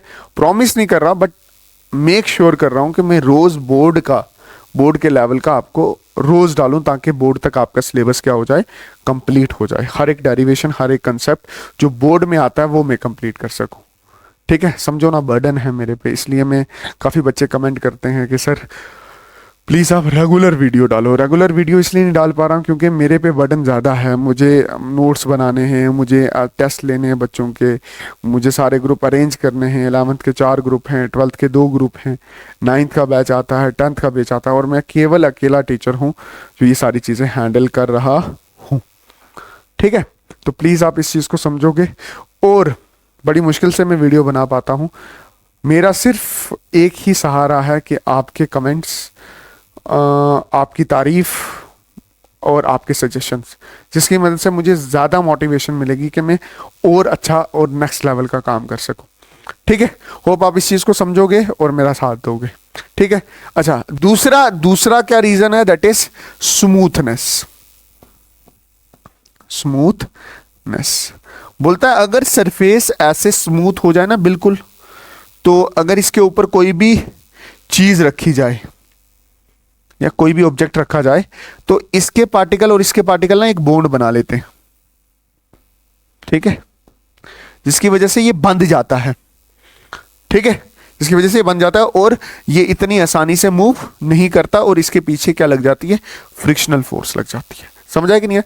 एक है रफनेस, तो फ्रिक्शन बढ़ाती ही बढ़ाती है, बट एक्स्ट्रा स्मूथनेस जिसकी मैं बात कर रहा हूं, वो भी फ्रिक्शन को क्या करती है, बढ़ाती है। क्योंकि एक सरफेस अगर ज्यादा स्मूथ हो, ये भी वाला स्मूथ हो, तो वो इसके साथ क्या कर जाता है, कस जाता है। जैसे आप रबड़ लेके ना ग्लास के ऊपर रखना, रबड़ भी स्मूथ है, ग्लास भी स्मूथ है, उसको मूव करवाना, देखना मूव नहीं करेगा। तो इसका यह मतलब नहीं है कि स्मूथनेस की वजह से फ्रिक्शन कम हो जाएगी। अगर आप एक्स्ट्रा स्मूथ कर दोगे तो फ्रिक्शन दोबारा बढ़ जाती है। ये दो कंसेप्ट हैं किसके, फ्रिक्शन के। बात समझ है कि नहीं है? फ्रिक्शन का मतलब क्या हो गया, which oppose the relative motion, उसको बोलेंगे फ्रिक्शन। फ्रिक्शन दो तरह का, एक है रफनेस की वजह से फ्रिक्शन हो सकता है, या स्मूथनेस की वजह से भी फ्रिक्शन हो सकता है। रफनेस ज्यादा रफ होगा तो फ्रिक्शन ज्यादा होगी, स्मूथनेस ज्यादा स्मूथ करोगे तब भी फ्रिक्शन बढ़ जाती है, क्योंकि एक सरफेस के मॉलिक्यूल दूसरे सरफेस के मॉलिक्यूल के साथ प्यार करने लग जाते हैं। ये दो रीजन है किसकी वजह से, फ्रिक्शन के ये दो रीजन है। अब मेरी बात सुनना, फ्रिक्शन के टाइप्स भी अगर मैं आ जाऊं तो पहला टाइप है स्टैटिक फ्रिक्शन। स्टैटिक फ्रिक्शन कौन सा हो गया, the friction which act when the body is at rest. देख, when the body is rest, देखो मैं जब छोटा बच्चा था ना, तो मेरे मामू के घर एक अलमीरा होती थी। ऐसे समझना इस प्यारी सी चीज को, प्यारे से कंसेप्ट को। ऐसे अलमीरा होती थी, ठीक है, ठीक है। ये मैं जब मामू के घर में था, तब मेरे मामू के घर में ऐसे अलमीरा होती थी। मैं छोटा था तब। मैं यहां से ना इसको, इस अलमीरा पे फोर्स लगाता था। बड़ा समझदारी का काम करें, मैं इसकी कसीटसा में धक्का दूंगा। मैं बेचारा लगाता था 10 न्यूटन की फोर्स, 10 न्यूटन की फोर्स में इधर लगाता था। अलमीरा हिलती नहीं थी। अलमीरा भी उस तरफ से कितने का लगा देती थी, 10 न्यूटन का। कितने का लगा देती थी, 10। एक्सटर्नल फोर्स 10, वहां से भी कितने की आई फोर्स, 10। ओके जी। फिर मैंने ट्राई किया, नहीं जी मैं 20 की लगाऊंगा ना, 20 न्यूटन की। तो वहां से भी एक फोर्स उल्टी, दैट इज 20 न्यूटन की फोर्स। ये जो 10 और 20 अभी लगा रहे हैं ना, यही स्टैटिक फ्रिक्शन है। वो फोर्स ऑफ फ्रिक्शन जब बॉडी लगाए, जब बॉडी रेस्ट में हो। जैसे मैं एक्सटर्नल फोर्स लगा रहा हूं 10 का, तो उसने भी मेरे पे 10 पे लगाया। फिर मैंने और जोर लगाया, उसने भी 20 का लगा दिया। फिर मैंने और जोर लगाया, मैंने जी यही फोर्स कर ली 50 की। तो ये भी बोलता है नो जी 50 की लगाऊंगा। ठीक है, समझ आ रहा है ना, मैं एक्सटर्नल फोर्स बढ़ा रहा हूं, ये बी स्टैटिक फोर्स क्या कर रहा है, बढ़ रही है। तो मतलब मैंने ये देखा कि जब मैं एक्सटर्नल फोर्स बढ़ाता हूं ना तो स्टैटिक फ्रिक्शन बढ़ती है। स्टैटिक फ्रिक्शन क्या करती है, बढ़ती है। ऐसे ही मैं करते करते मैंने लगाई फोर्स 99 की इसके ऊपर, 99 न्यूटन की लगाई। ठीक है, तो मैंने उस वक्त देखा कि ये भी मेरे पे कितने की लगा रहा है, 99 न्यूटन की लगा रहा है। फिर मैंने लगाई जी 100 न्यूटन की, तो मैंने ये देखा कि ये भी मेरे पे कितने की लगा रहा है, 100 न्यूटन की फोर्स लगा रहा है। ठीक है, फिर मैंने ये किया कि मैंने इस तरफ फोर्स लगा दी 101 की, बट तब ये लगा पाया सिर्फ 100 न्यूटन की। अब क्या होगा, अब तो ये अनबैलेंस फोर्स लग रही है। अनबैलेंस फोर्स मतलब 101 की फोर्स इधर है और 100 की फोर्स इधर है, तो नेट में बॉडी कहां जाएगी, ये इधर जाएगी। 1 न्यूटन से बॉडी क्या करेगी, इधर जाएगी। तो ध्यान से देखा जाओ, आप ऐसे ही करते हो ना, जैसे ये पैनल है, इस पैनल को मैंने 10 से लगाया तो इसने भी 10 से लगाया स्टैटिक फ्रिक्शन, 20 20 30 30 40 40 50 50 60 60 70 70 80 80 90 90 99 99 लगाया, 99 उसने भी लगाया, 100 लगाया उसने भी 100 लगाया, बट वो 100 ही लगा सकता था, अब नहीं वो लगा सकता था। और फिर मैंने लगाया 101 का, उसने 100 का लगाया, अब थोड़ी सी खिसकी, यहां तक 100 न्यूटन तक ये स्टैटिक फ्रिक्शन है। ठीक है, और स्टैटिक फ्रिक्शन तक ये क्या है, 100। तो अब ध्यान से देखा जाए कि इसी में जो सबसे ज्यादा वो लगा सकता है उसको बोलेंगे लिमिटिंग फ्रिक्शन। लिमिटिंग फ्रिक्शन कौन सी होगी,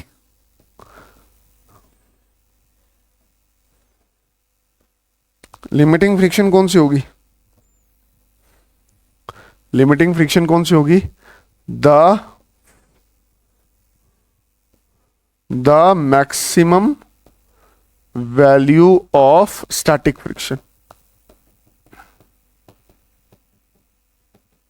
ठीक है, जो ये ऑब्जेक्ट लगा सकता था, इस केस में जो लिमिटिंग फ्रिक्शन है ये कितनी वैल्यू है इसकी, 100 न्यूटन है। ठीक है, समझ आया ना। अच्छा, काइनेटिक फ्रिक्शन क्या होगी, काइनेटिक फ्रिक्शन क्या होगी, kinetic friction the frictional force which act when the body moves, मतलब जब बॉडी मूव कर रही है। ठीक है ना, जब बॉडी मूव कर रही है तो ये अगर कोई फ्रिक्शन फोर्स लगाएगा उसको क्या बोलेंगे, काइनेटिक फ्रिक्शन। बात समझ आई कि नहीं आई। और याद रखना, जो लिमिटिंग फ्रिक्शन होती है ना वो ज्यादा होती है काइनेटिक फ्रिक्शन से, ये भी याद रख लेना। पता है क्यों, लिमिटिंग फ्रिक्शन में सरफेस के साथ जुड़ा होता है, ऐसे जुड़ा होता है लिमिटिंग तक, उससे थोड़ा एक लगाओगे तो सरफेस उखड़ गया ना, उखड़ गया तो दूर दूर हो गया ना। तो काइनेटिक फ्रिक्शन में तो वो सरफेस के साथ जुड़ा ही नहीं है, तो फ्रिक्शन क्या हो जाती है, कम हो जाती है। इसलिए बोलते हैं काइनेटिक फ्रिक्शन क्या होती है, दैट इज जो काइनेटिक फ्रिक्शन होती है वो कम होती है लिमिटिंग फ्रिक्शन से। ठीक है, अच्छा रोलिंग फ्रिक्शन क्या होगा, the frictional force act when body rolls, वैसे ये लिख दिया है मैंने पहले से, the frictional force act the frictional force which act when the body is roll, जब बॉडी रोल कर रही होती है ना, ऐसे रोल कर रही होती है, तो इसके ऊपर क्या होता है, एक फ्रिक्शनल फोर्स लगती है जिसको क्या बोलते हैं, और रोलिंग फ्रिक्शन लगता है। देखो सरफेस ऐसे रोल कर रहा है ना, ऐसे फ्रिक्शन मतलब ऐसे है इसकी वेलोसिटी, तो इस पे फ्रिक्शन फोर्स कहाँ लगेगी, ऐसे लगेगी, याद रख लेना। ठीक है ना, थोड़ा सा समझना इस चीज को। ये वाला पार्टिकल किधर मूव कर रहा है, इधर मूव कर रहा है ना, है ना। अगर देखो, अगर पार्टिकल ये वाला किधर मूव कर रहा था, इधर मूव कर रहा था, तो फ्रिक्शनल फोर्स कहां लगती थी, अपोजिट डायरेक्शन में। अब पार्टिकल ये रोल कर रहा है तो वेलोसिटी कहां है, इधर, तो फ्रिक्शनल फोर्स कहां लगेगी, आगे की तरफ। ठीक है, अच्छा ग्राफ कैसे, सुनना, ये एफ एक्सटर्नल है, ये एफ स्टैटिक है। देखो अगर आपको याद हो जैसे जैसे मैं एक्सटर्नल फोर्स बढ़ा रहा था 100 तक, 100 तक, है ना, ये 100 न्यूटन की बढ़ाया, तो ये वाली कौन सी निकली थी, दैट इज लिमिटिंग फ्रिक्शन, ऐसे निकला था ना। और इससे नीचे क्या थी, स्टैटिक फ्रिक्शन। और उससे कम क्या होगा, उससे कम क्या होगा, दैट इज काइनेटिक फ्रिक्शन होगी। तो काइनेटिक फ्रिक्शन कम क्यों हो जाती है, क्योंकि एक सरफेस दूसरे सरफेस से आप चिपका नहीं है, वो थोड़ा ऊपर हो जाता है, जिसकी वजह से सरफेस का कांटेक्ट क्या हो जाता है, कम हो जाता है। जितना सरफेस का कांटेक्ट कम होगा तो फ्रिक्शन फोर्स भी कम होगी। काइनेटिक फ्रिक्शन कम होती है लिमिटिंग फ्रिक्शन से। ये इसका क्या था, ग्राफ था। अच्छा, एक जनरल कंसेप्ट मैं आपको बताऊं, देखो जो ये ब्लॉक है ना, ये ब्लॉक है, इसका वेट इधर लग रहा है mg नीचे,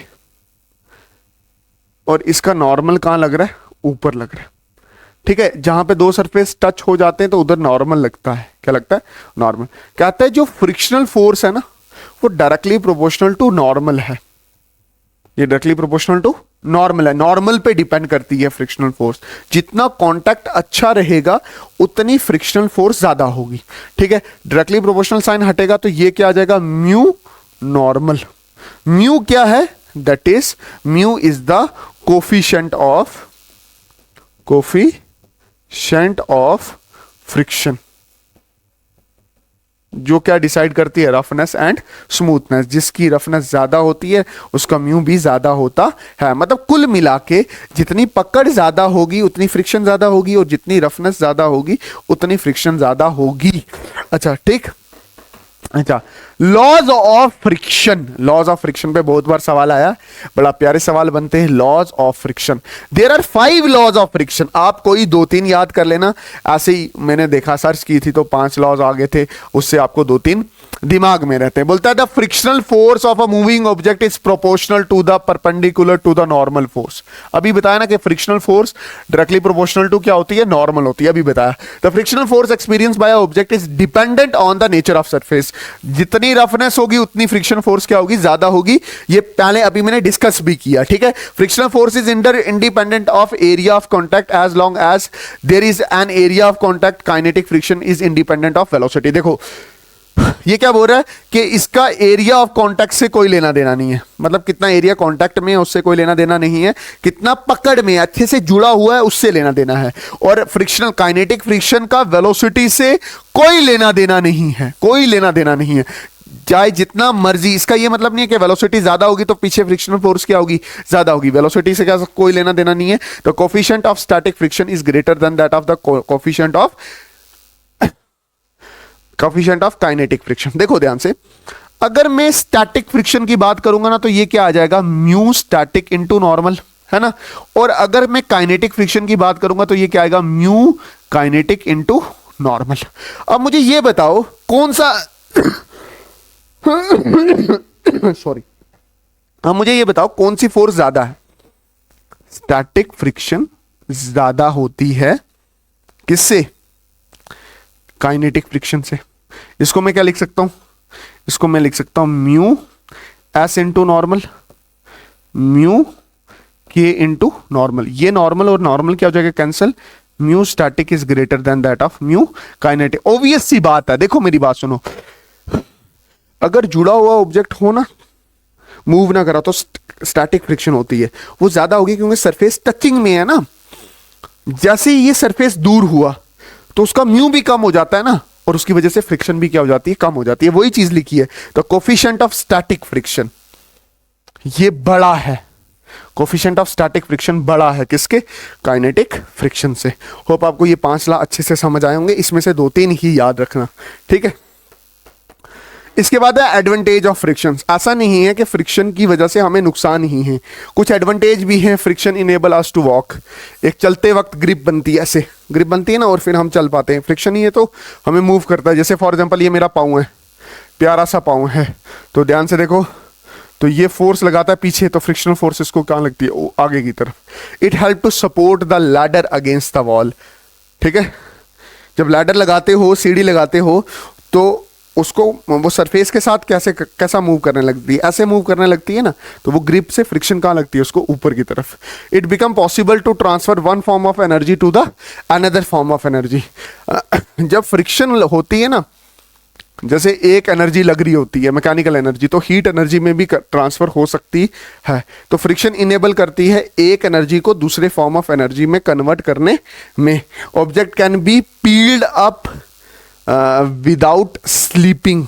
बकवास सा पॉइंट है, नहीं याद करना ये, ठीक है। नहीं याद करना, बस बोल दिया, नहीं याद करना, ये नहीं आएगा ये क्या, ठीक है, ऐसे गलती से लिखा गया था। Brakes of vehicles work due to friction. जो ब्रेक्स होती है ना, तो वो भी क्या कैसे काम करती है, फ्रिक्शन पे ही डिपेंड करती है ना। अब देखो ये टायर घूम रहा है, उसकी ब्रेक्स यहां से पकड़ेंगी, तो एक सरफेस दूसरे सरफेस के साथ टच होगी, तो फ्रिक्शन फोर्स क्या करती है, बढ़ जाती है। सुनो, इसके बाद है डिसएडवांटेज ऑफ फ्रिक्शन। फ्रिक्शन की कुछ डिसएडवांटेजेस हैं। क्या? Friction produce heat. बहुत जगह सरफेस एक सरफेस के साथ रगड़ खाता है, जिसकी वजह से हीट प्रोड्यूस करते हैं, बहुत सारी मशीनें खराब हो जाती हैं, पार्ट्स वगैरह टूट जाते हैं। Friction produce wear and tear, parts टूट जाते हैं, ठीक है। अच्छा, a lot of energy is wasted. बहुत सारी एनर्जी वेस्ट होती है जब एक सरफेस दूसरे सरफेस के ऊपर क्या करता है, रगड़ खाता है। आपकी जो चप्पल होती है, चप्पल का जो सोल होता है, ठीक है, वो थिन हो जाता है, पतला हो जाता है ना फ्रिक्शन की वजह से, इसलिए आप बाजार से नई चप्पल लेते हो, ठीक है। बात समझ आएगी नहीं, इसको अच्छे से कर लेना।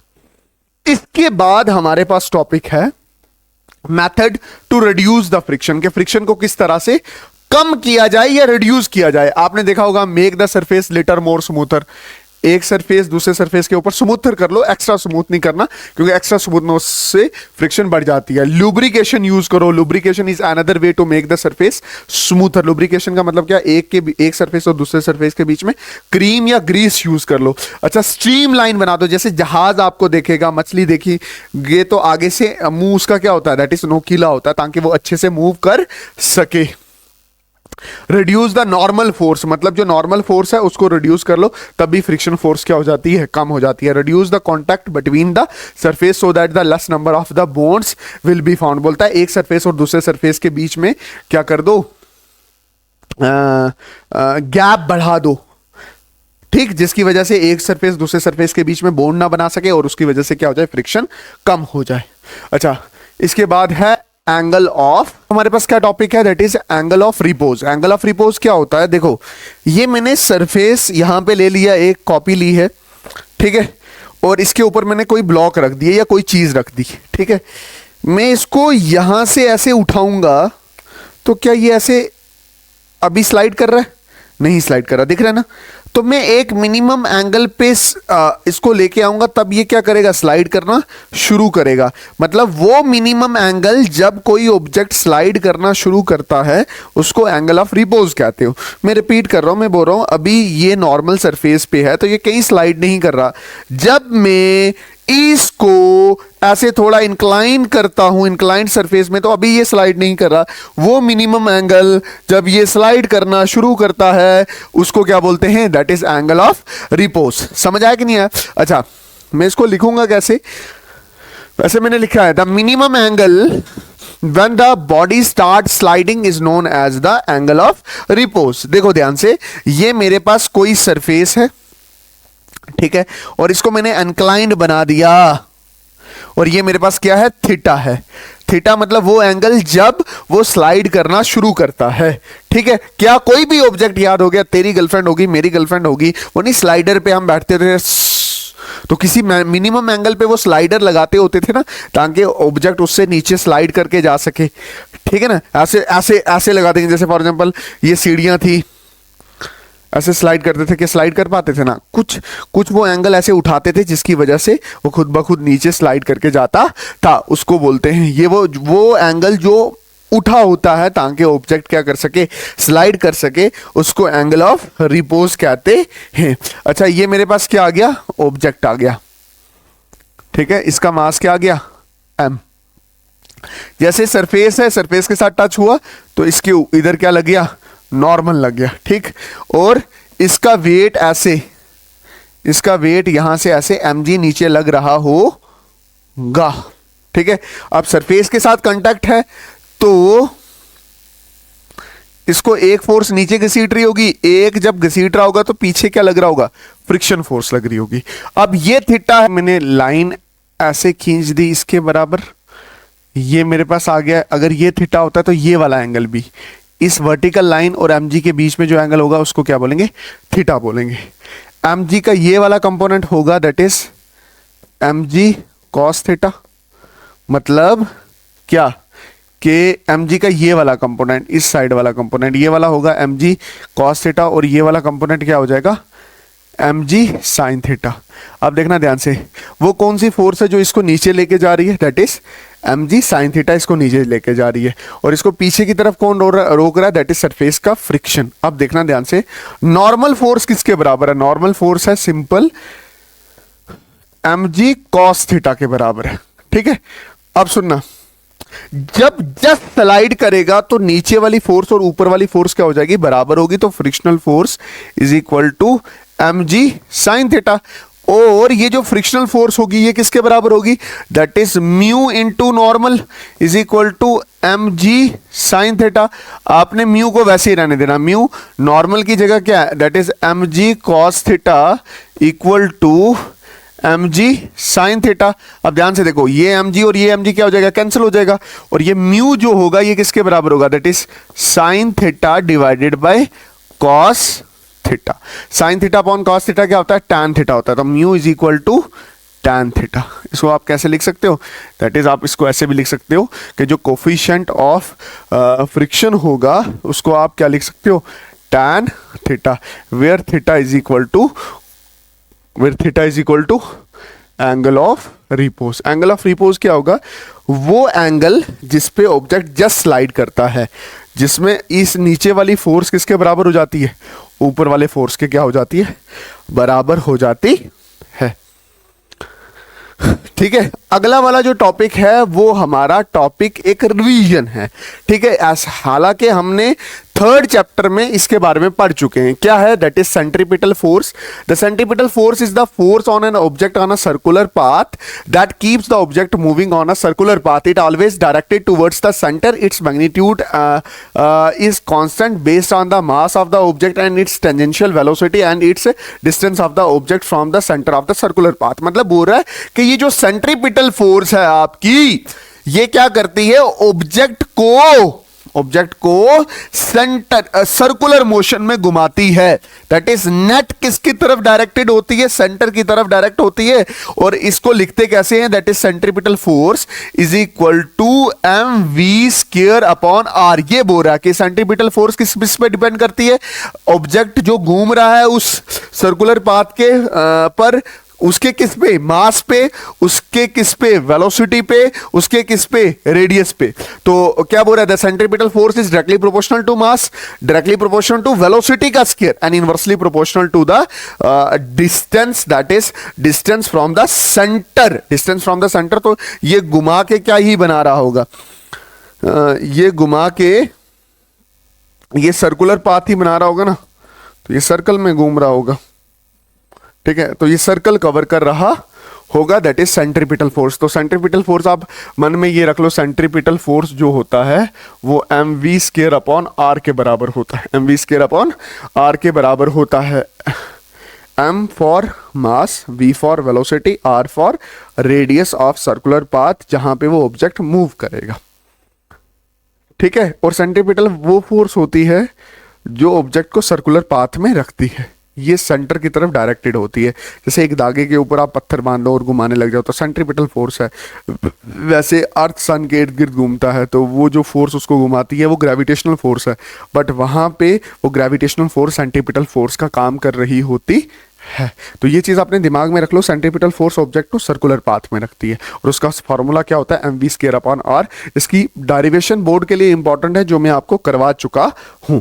अच्छा, हमारा जो नया टॉपिक है वो कौन सा, that is maximum safe velocity of a car on a level road. अच्छा, जब कभी भी मैं ये सवाल करवाता हूँ ना बच्चों को, तो मैं एक गाना पक्का गाता हूँ कि मैं निकला गड्डी लेके और रस्ते पे एक मोड़ आया, उत्थे में दिल छोड़ आया, और मैं दिल छोड़ आया। ऐसा ही सवाल है ये। क्या है कि maximum safe velocity of a car on a level road on mode. Mode mode याद रखना, mode mode on mode. Mode mode mode मतलब टर्न में। किसमें? टर्न में। देखो ध्यान से, जब गाड़ी मोड़ काटती है ना, है ना, मोड़ काटती है कैसे? ये पहाड़ है, हम पहाड़ी इलाके पे रहता है यार, जम्मू कश्मीर पहाड़ी इलाका है ना, तो ये ऐसे गाड़ी काटती है ना, ये क्या है? रोड है, और ये मोड़ काट रही है। अगर मैं ऊपर ड्रोन शॉट लूं तो कैसे है? ये कैसे है? ये ऐसे है, ये मेरी जिप्सी है, थार है मेरी, और यही थार यहां पे है। ठीक है, अब देखो तो ये क्या कर रही है? सर्कुलर मोशन कर रही है, जिसका रेडियस यहां से आर है। ठीक है ना? अच्छा, अगर मैं इसको कट करूं, जैसे ये रोड है ना, ऐसे जा रही है, ऐसे जा रही है ना, ऐसे पहले ये जा रही थी ऐसे, अब ये ऐसे जा रही है। इसका ऊपर से जब मैंने व्यू देखा तो ये ऐसे जा रही है। अब ये मैं ऐसे किया, ऐसे कट किया ना, तो ये देखो तो ये जब गाड़ी है ये किस पे है? लेवल रोड पे है। बात समझ आई कि नहीं? इसमें दो केसेस होते हैं, एक होता है लेवल रोड, एक होता है इंक्लाइंड। इसमें दूसरा केस कैसे हो सकता है? जैसे ये बिल्कुल लेवल है, लेवल है, लेवल है। अब इससे ना इंक्लाइंड भी हो सकता है, मैं वो इस इंक्लाइन की बात नहीं कर रहा हूं। और एक और केस होता है, कौन सा? लेवल प्लस इंक्लाइंड वाला। लेवल प्लस इंक्लाइन वाला, ये चीज अपने दिमाग में रखना। मैं क्या बोल रहा हूं, कितने केस होते हैं इस केस में? Turning maximum safe velocity of a car on a level road on turn आरा मोड में आते वक्त। एक लेवल रोड वाला, दूसरा इंक्लाइन वाला, तीसरा लेवल रोड प्लस इंक्लाइन वाला। अभी मैं क्या कर रहा हूं कि ये मेरे पास रोड है, ऐसे मोड़ काट रहा हूं, उससे ऊपर से शॉट लिया तो ऐसे है, और लेवल रोड ऐसे है। समझ आया कि नहीं? लेवल है। अगर इंक्लाइन की बात करूंगा तो थोड़ा सा क्या होगा? इंक्लाइन कर्व होगा, मतलब ये थोड़ा सा ऊपर उठ जाएगा, जो मैं अभी डिस्कस नहीं कर रहा, ताकि गाड़ी यहां से नीचे ना आए। अच्छा सुनो, जब मैं लेवल रोड की बात कर रहा हूं तो इसका वेट कहां लगता है? एमजी नीचे। इधर देखूंगा तो एमजी नीचे लगेगा, है ना? इधर देखूंगा तो एमजी नीचे लगेगा, और जब एमजी नीचे लगता है तो ऊपर क्या लगता है? नॉर्मल लगता है। जब गाड़ी स्किड करती है, ऐसे स्किड करती है, इधर स्किड की तरफ करती है, ऐसे स्किड करती है, तो फ्रिक्शनल फोर्स कहां लगता है? अंदर लगता है। तो यहां पे जो नेसेसरी फोर्स जो इस गाड़ी को घुमाएगी इस सर्कुलर पाथ में, ताकि गाड़ी यहां से बाहर ना जाए, वो कौन सी है? That is frictional force. मतलब फ्रिक्शनल फोर्स यहां पे सेंट्रीपिटल फोर्स का काम कर रहा है। ठीक है, फ्रिक्शनल फोर्स यहां पे क्या कर रहा है? ये मैं लिख रहा हूं फ्रिक्शनल फोर्स। फ्रिक्शनल फोर्स यहां पे किसका काम कर रहा है? यहां पे सेंट्रीपिटल फोर्स का क्या कर रहा है? काम कर रहा है। फ्रिक्शनल फोर्स सेंट्रीपिटल फोर्स का काम कर रहा है। और फ्रिक्शनल फोर्स का फॉर्मूला क्या होता है? That is M V square upon R. और फ्रिक्शनल फोर्स का सेंट्रीपिटल फोर्स का क्या formula? M V square upon R. और फ्रिक्शनल फोर्स क्या होता है? That is mu into normal. Mu into, मुझे क्या निकालना है कि कितनी सेफ वेलोसिटी से चलाएगा ताकि गाड़ी इस मोड से बाहर ना जाए। तो मैं क्या कर रहा हूं कि n की वैल्यू क्या पुट कर रहा हूं? n is equal to M G, यही है ना? n is equal to M G. तो मैं mu is equal to M G, mu into M G is equal to M V square upon R. M से M cancel, ये R इधर multiply करेगा, R mu G is equal to V square. तो मैं कैसे लिखूंगा? V square is equal to mu R G. तो V कैसे लिखूंगा? V is equal to under root mu R G. ये मैक्सिमम सेफ वेलोसिटी है, ये मैक्सिमम सेफ वेलोसिटी है जिस पे गाड़ी अगर लेवल रोड पे चलेगी, जिस पे सेंट्रीपिटल फोर्स प्रोवाइड करने वाला कौन सा है? That is force of friction, तो गाड़ी कभी भी मोड़ से नीचे गिर नहीं सकती। अच्छा, इसमें मैं इंक्लाइन वाला नहीं करवा रहा हूं, अब मैं कौन सा करवाऊंगा, that is maximum safe velocity of a car on a banked road, जो इंक्लाइंड भी होगी प्लस फ्रिक्शन वाला कंसेप्ट भी होगा। बात समझ आई कि नहीं है, इंक्लाइंड भी होगी प्लस फ्रिक्शन वाला कंसेप्ट होगा, और इसी से इंक्लाइंड वाला अलग से निकाल सकते हैं।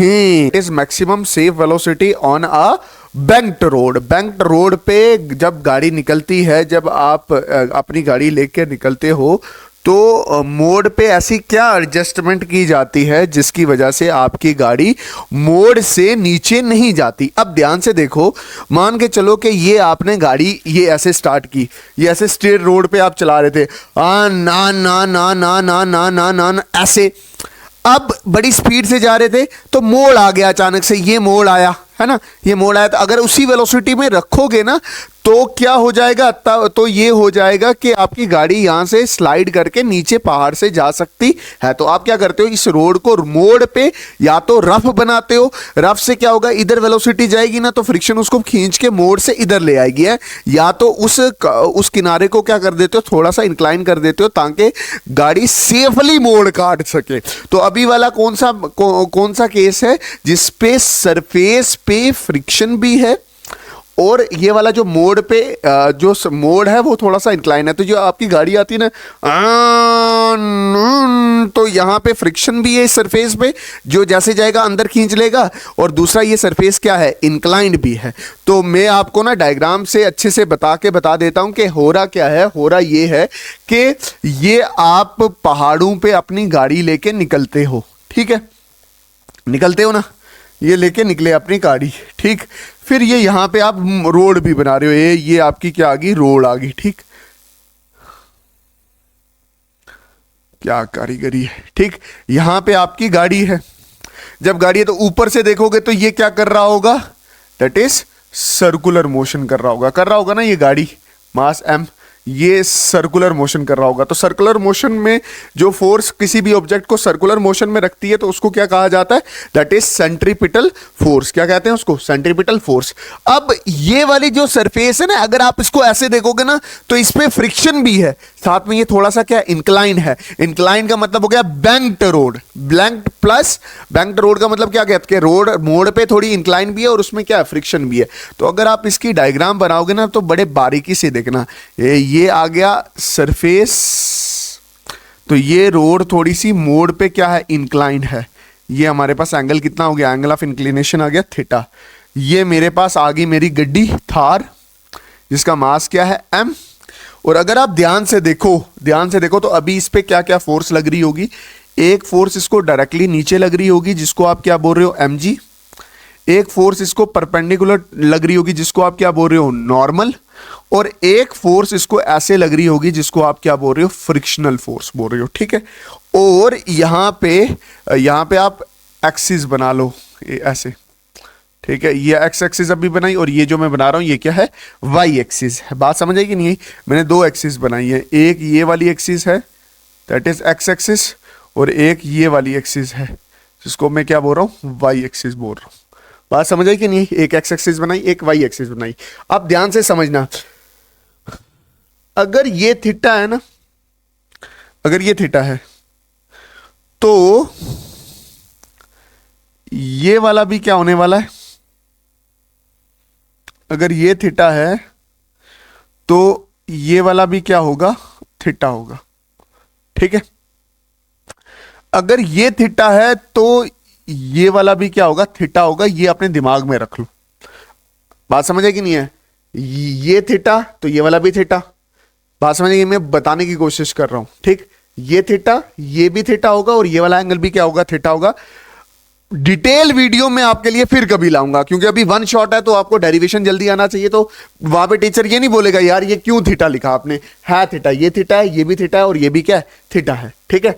अच्छा सुनना, अब मैं इसके कंपोनेंट लिख रहा हूं, ये नॉर्मल है तो इसका एक कंपोनेंट इधर आ जाएगा, ये क्या आ जाएगा, that is N cos theta, इसका एक कंपोनेंट, और इसका एक कंपोनेंट इधर आ जाएगा, इसको क्या बोलूंगा मैं, एन साइन थीटा, ठीक। ये फ्रिक्शन है तो इसका एक कंपोनेंट इधर आ जाएगा, that is F cos theta, और इसका एक कंपोनेंट इधर आ जाएगा जिसको मैं क्या लिख रहा हूं, एफ साइन थीटा। तो ये वाली फोर्स बराबर किसके होगी, n cos थीटा के। और ये दो फोर्स सेंटर की तरफ एक्ट कर रही हैं, जो यहां पे नेसेसरी सेंट्रीपिटल फोर्स प्रोवाइड करेंगी, जो इस गाड़ी को सेंटर की तरफ खींच के रखेगी, जो इस गाड़ी को कहां पे, किसकी तरफ खींच के रखेगी, सेंटर की तरफ खींच के रखेगी। अभी के लिए आपको बस इतना पता है कि जो फ्रिक्शन फोर्स का फॉर्मूला होता है वो म्यू इंटू एन होता है, हम बाद में यूज करेंगे, ठीक है। अभी के लिए एक पहली हमने दो इक्वेशन बनानी है, उसको डिवाइड करना है। पहली मैं इक्वेशन जो बना रहा हूं वो मैं ऐसे लिख रहा हूं कि जो mg plus F sine theta है वो किसके बराबर है, that is N cos theta के बराबर है, ऐसे ही है ना। और यहां पे जो mg है वो किसके बराबर है, mg is equal to N cos theta minus F sine theta, ऐसे ही होगा ना। इसको उठा के उधर रख लिया तो प्लस का क्या हो जाएगा, माइनस हो गया। mg is equal to N cos theta minus F sine theta. ये इक्वेशन मेरे पास क्या आ गई, फर्स्ट आ गई। और दूसरी इक्वेशन में क्या लिख रहा हूं, मैं बोल रहा हूं जो नेसेसरी सेंट्रीपिटल फोर्स है, that is necessary centripetal force क्या होता है, M V square upon R is equal to कौन प्रोवाइड करेगा, N sine theta plus F cos theta. और ये इक्वेशन कौन सी होगी, सेकंड। मैं बोल रहा हूं आपने डिवाइड करना है सेटिंग इक्वेशन को फर्स्ट के साथ, सेकंड इक्वेशन को किसके साथ, फर्स्ट के साथ। डिवाइड सेकंड विद फर्स्ट, ठीक है। अच्छा, जब आप सेकंड को फर्स्ट के साथ डिवाइड करते हो तो ये कितना हो जाएगा, M V square upon R, और डिवाइड किया किसके साथ, इसके साथ, तो ये कितना आ जाएगा, दैट इज एम जी। ये और ये क्या हो जाएगा, कैंसिल। और ये हमारे पास क्या आ जाएगा, इसका क्या आएगा, that is N sine theta plus friction cos theta divided by N cos theta minus F sine theta, ठीक। इसका अगला पार्ट मैं यहां पे कर रहा हूं, ध्यान से समझना। कलर थोड़ा मैं चेंज कर लेता हूं ताकि आपको कोई भी कंफ्यूजन ना हो।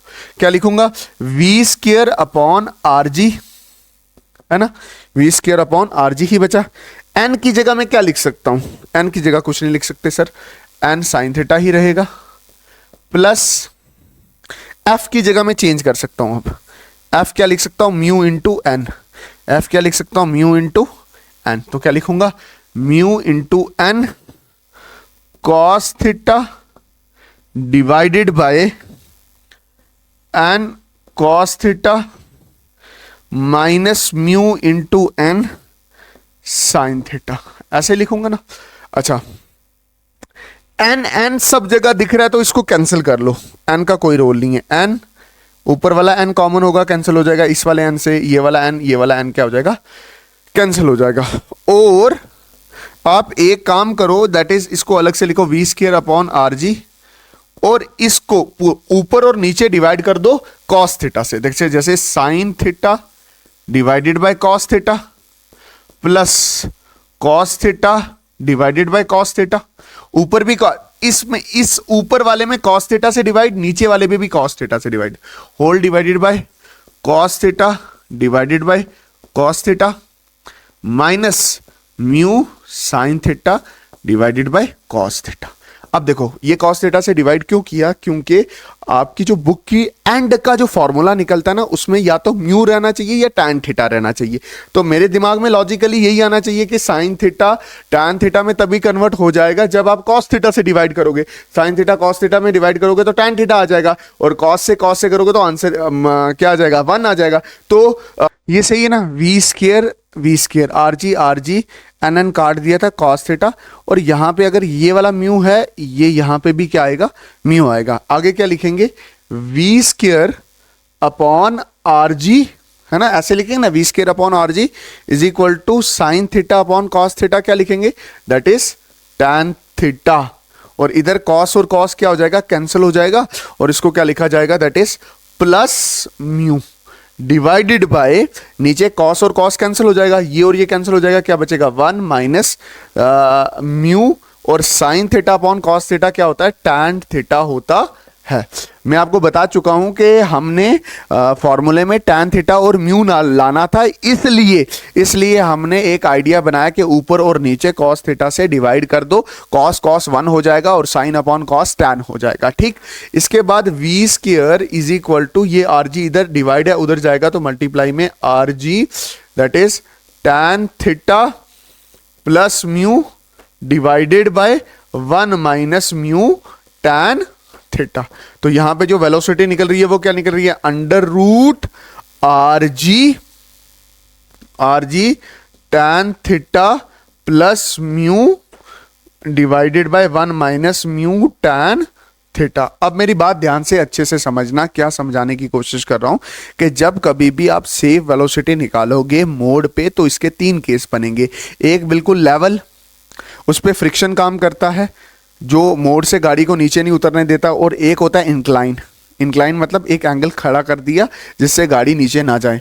ठीक है, मतलब रोड को थोड़ा सा क्या कर दिया, मोड को थोड़ा इंक्लाइन कर दिया ताकि गाड़ी यहाँ से नीचे ना उतरे, मोड से वापस आ जाए। और एक किया बैंक्ड का मतलब क्या हो गया, तीसरा केस जिसमें मोड भी है, इंक्लाइन भी है गाड़ी और उस पर फ्रिक्शन भी है, उस पर क्या है, फ्रिक्शन भी है। तो अगर आप बैंक्ड की बात करो तो इसमें वेलोसिटी क्या होगी, velocity is equal to under root are G bracket mu plus tan theta, यही होगा ना, divided by 1 minus mu tan theta. Derivation करते वक्त आप फॉर्मूलों को रट लो, एंड रिजल्ट को रट लो ताकि आपको डेरिवेशन निकालने में क्या हो, आसानी हो। ठीक है ना, यही है ना, v is equal to under root R G tan theta plus mu divided by 1 minus mu tan theta. अच्छा सुनो, इस बैंक्ड वाले केस से हम वो वाले दोनों केस निकाल सकते हैं। कौन कौन से वाला, लेवल वाला। जब लेवल होगा तो tan थीटा क्या हो जाएगा, 0 हो जाएगा ना, tan थीटा 0 हो जाएगा, पुट करो देना v is equal to under root are g, यहां पे सिर्फ क्या बचेगा, mu plus 0 divided by 1 minus mu into 0। तो ये कितना बचेगा, वेलोसिटी क्या निकल जाएगी, under root are g into mu. ये किस वाला केस है, ये वाला वो वाला केस है जिसमें लेवल है, लेवल रोड है। लेवल रोड का मतलब क्या हो गया कि वो गाड़ी पे सिर्फ फ्रिक्शन एक्ट कर रहा है, और जब फ्रिक्शन ना हो, सिर्फ इंक्लाइंड हो, तो इस केस में क्या करना है, उस केस में आपने म्यू को क्या मानना है, that is 0, that is inclined. ठीक है, इंक्लाइन में म्यू हो जाएगा 0, तो वेलोसिटी क्या हो जाएगी, v is equal to under root are g, mu 0 है, म्यू 0 प्लस tan थीटा तो वैसे ही रहेगा, tan थीटा वैसे ही डिवाइडेड बाय 1 माइनस म्यू की जगह 0 tan थीटा, ये पूरा हो जाएगा 0, ये तो 0 ही है। तो अगर वेलोसिटी क्या निकलेगी, अंडर रूट ये 0 है, आर जी tan थीटा। बात समझ आई। ये किसके केस में वेलोसिटी, ये बैंक्ड रोड के केस में वेलोसिटी है। बैंक्ड मतलब ऐसी रोड जिसपे फ्रिक्शन भी है और रोड थोड़ी सी क्या इंक्लाइन भी है, और इंक्लाइंड का मतलब हो गया एंगल वाली रोड, फ्रिक्शन नहीं होगी। लेवल का मतलब हो गया फ्रिक्शन वाली रोड, एंगल उठा नहीं होगा मोड से। ठीक है, अच्छा ये मैंने आपको बहुत अच्छे से समझाया है। अच्छा, यहां पे हमारा न्यूटन लॉज ऑफ मोशन होता है complete. Thank you so much कि आपने मुझे बहुत अच्छे से सुना। मैं दोबारा आपको ये बोलूंगा कि जो नोट्स आपको मिलते हैं प्लीज आप उनको लेक्चर के बाद देखें। जब आप लेक्चर कंप्लीट कर चुके होते हो तो नोट्स, मैं बोलता हूं कि आपको नोट्स की भी जरूरत नहीं पड़ेगी। बात समझ आई कि नहीं? बट नोट्स मैंने इसलिए दे रहा हूं ताकि आपको पता चले कि कौन कौन सा टॉपिक सिलेबस में है। बहुत सारे बच्चे मुझे ऐसे फालतू के टॉपिक भी बताते हैं, सर एरर है, सर ये है, सर फलान है, सर डमकान है, सर ये है वो है, इनको भी कवर करवाए। पर बेटा ये चीज याद में रखो, अभी मुझे टू द पॉइंट पढ़ाना है, मुझे वो पढ़ाना है जो आपके एग्जाम में आएगा। मुझे फालतू की कहानियां पढ़ाऊंगा अगर आप चाहोगे तो वो हम 12वीं के लिए रख देते हैं। ठीक है, अच्छा मिलते हैं किसी और नई वीडियो में, तब तक के लिए अल्लाह हाफिज, अल्लाह रखा, शुभ रात्रि, जय हिंद। और गर्लफ्रेंड बॉयफ्रेंड, आज तो ईद थी, बशीर पक्का नाजिया से मिला होगा। इन सब चीजों से दूर रहना मेरा प्यारा बच्चा। ओके, अल्लाह हाफिज।